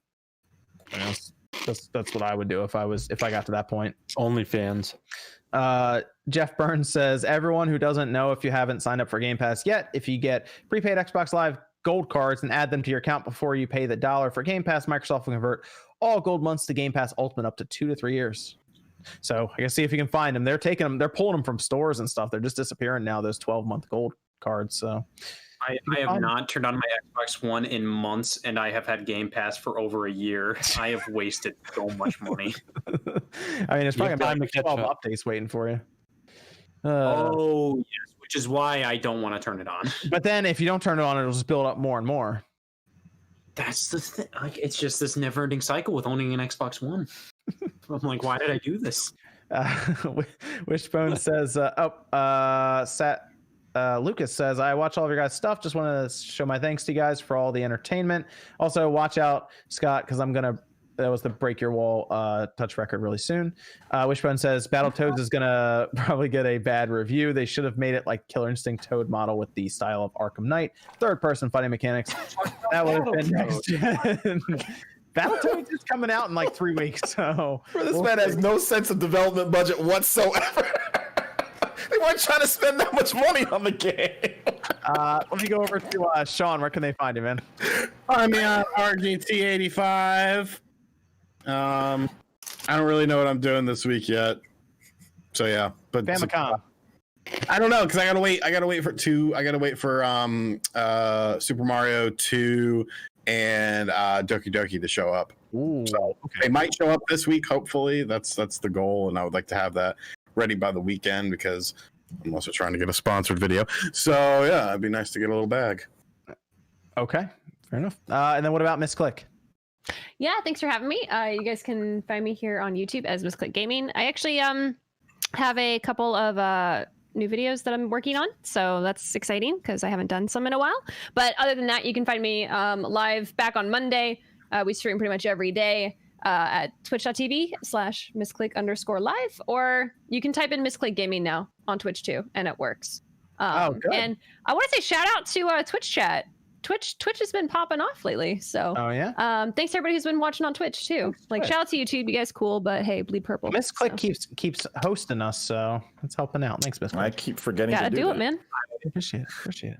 I've wanted to do like if I would ever do a stream, I was thinking about setting up a Mixer account like 2 weeks ago just to do Rip.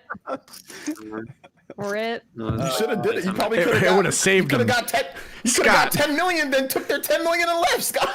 Scott, you could have saved that platform. They probably would have gave you a lot of money. What? Scott wants to stream on here? Let's give him $5 million. I thought about streaming on there on the last day that it was available. That would have been funny though. I'm joking, but I'm serious at the same time. They might have given you like a little miniature bag to go on there. I mean, hey, it's no one's trying to look.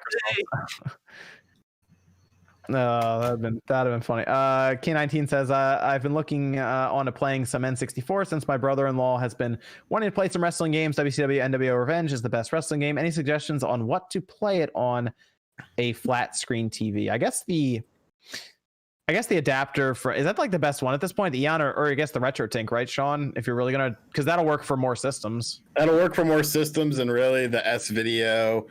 Unless you're buying an M cable for it, the S video signal through the RetroTink is pretty damn similar to the Eon adapter. I would say, yeah, the RetroTink is probably a good one just because then you can use it for multiple systems. But I guess there is that plug and play aspect of the Eon one. So, but either one should get you down. I like the Eon adapter. I mean, it's not, the quality isn't amazing, but it's also like, it's plug and play. It's very simple. N64 games don't look good regardless, so I don't really care, when it comes to that system. Yeah, if you just want something you just plug in, good to go, HDMI out, just the Eon adapter is probably the best way to go for the 64 right now. Because I have like a PS2 HDMI adapter, but you have to plug it into like a USB port, and I'm like, oh yeah. And then Jeff Burden says, my dad got me all kinds of games that fell off a truck. That's how I got my Xbox and Xbox 362 when I would buy stuff as I was older. Let's go over to OJ. Where can they find you, man? Yeah, find me right here on YouTube, Player Essence, also on Twitter at Player Essence. This week, I got my GameCube stuff set up. Finally got everything. Took a little bit of time, but we got everything. So I'll be doing some GameCube streams or some gameplay videos of just certain games that I like. And also, I do live streams daily. So I'm a streamer. So I stream for like at least 3 hours pretty much every single day. So you can catch me on there answering questions and all that. And we're also going to have some edited videos. I'm going to talk about some other Switch games, my backlog of Switch games that we're going to go over. So I'm going to do like a pretty special video. So it's coming up pretty soon. And a new show as well. I'm still working on my new show that's going to be up next week, hopefully, if everything's working too. So got a lot of cool stuff. So you guys check it out on the channel. I see here that Devin says, so when the games get demanding, the PS5 will drop to 9.2 teraflops. And then we have Lacrang says, okay, thank you, Miss Click, for spoiling the Ghost Dance last week. That's with like a little winky face thing. I think it's a joke. Also, Spawn, I highly recommend the LG C9 OLED game mode with instant game response is great. No perceivable lag. True HDR10, G-Sync enabled. Oh, that's nice. And soon to be 4K 120 with the HDMI 2.1 ports. Yeah, I keep looking at the LG OLEDs. That might be one of the ways to go when the new systems come out. I think that's what I might go with. Rich says, jumping in late. Anyone pick up the Lego NES yet? Not yet, but I will. I will look to grab one. Apparently they're back in stock on their website, so I'll just probably order it there. Troy Perry says, I'm just here so I won't get fined. And then Tommy says, great SpawnCast. Been a while since I've been here. Keep up the great work. Might be everything. Jordan, where can they find you, man? You can find me on my channel called Pickle, where I talk about TV shows and cartoons and other stuff that I like if you're interested in that. I'm streaming on Twitch a lot, doing a bunch of stuff over on there, just twitch.tv/JordanFringe. I can't really talk about it yet, but I have a bigger announcement coming out soon about something I'm a part of and working on, so be on the lookout for that. Yeah. And then Matthias says, tell Scat that he's awesome. Scat, apparently you're awesome. There you go. Thank you. Matthias. Ryan says, just lit my lavender lemonade candle for Scott. Candle gang. Ooh. That's the hashtag.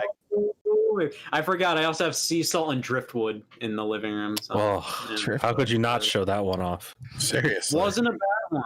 What color is sea salt and what color is that? Like the candle You're color. asking somebody who's colorblind? Not I have no idea. Oh. I have absolutely no idea. Let's see. Zaire Miller says, what video game genre did you get into that you thought you wouldn't like? Mine was visual novel adventure like Danganronpa and Zero Escape. Strategy RPG. Strategy RPG would have been it too back in the day. Never. I always called them grid-based games. That's why I didn't play Fire Emblem.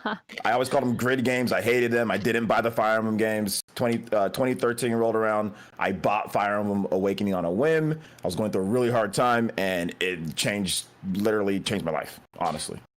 And then Evan, where can they find you as we finish up with you? Kimmerix Project on Twitter, Instagram. I started streaming again last week on Twitch. We're trying to get through a fight stick art design someone commissioned me for, so we're working on that. Ooh, very cool. And that's going to do it here for SpawnCast episode 174. Thanks everyone for joining us, and we'll be back next Saturday night, 9 p.m. Eastern time. We'll see everyone then. Maybe.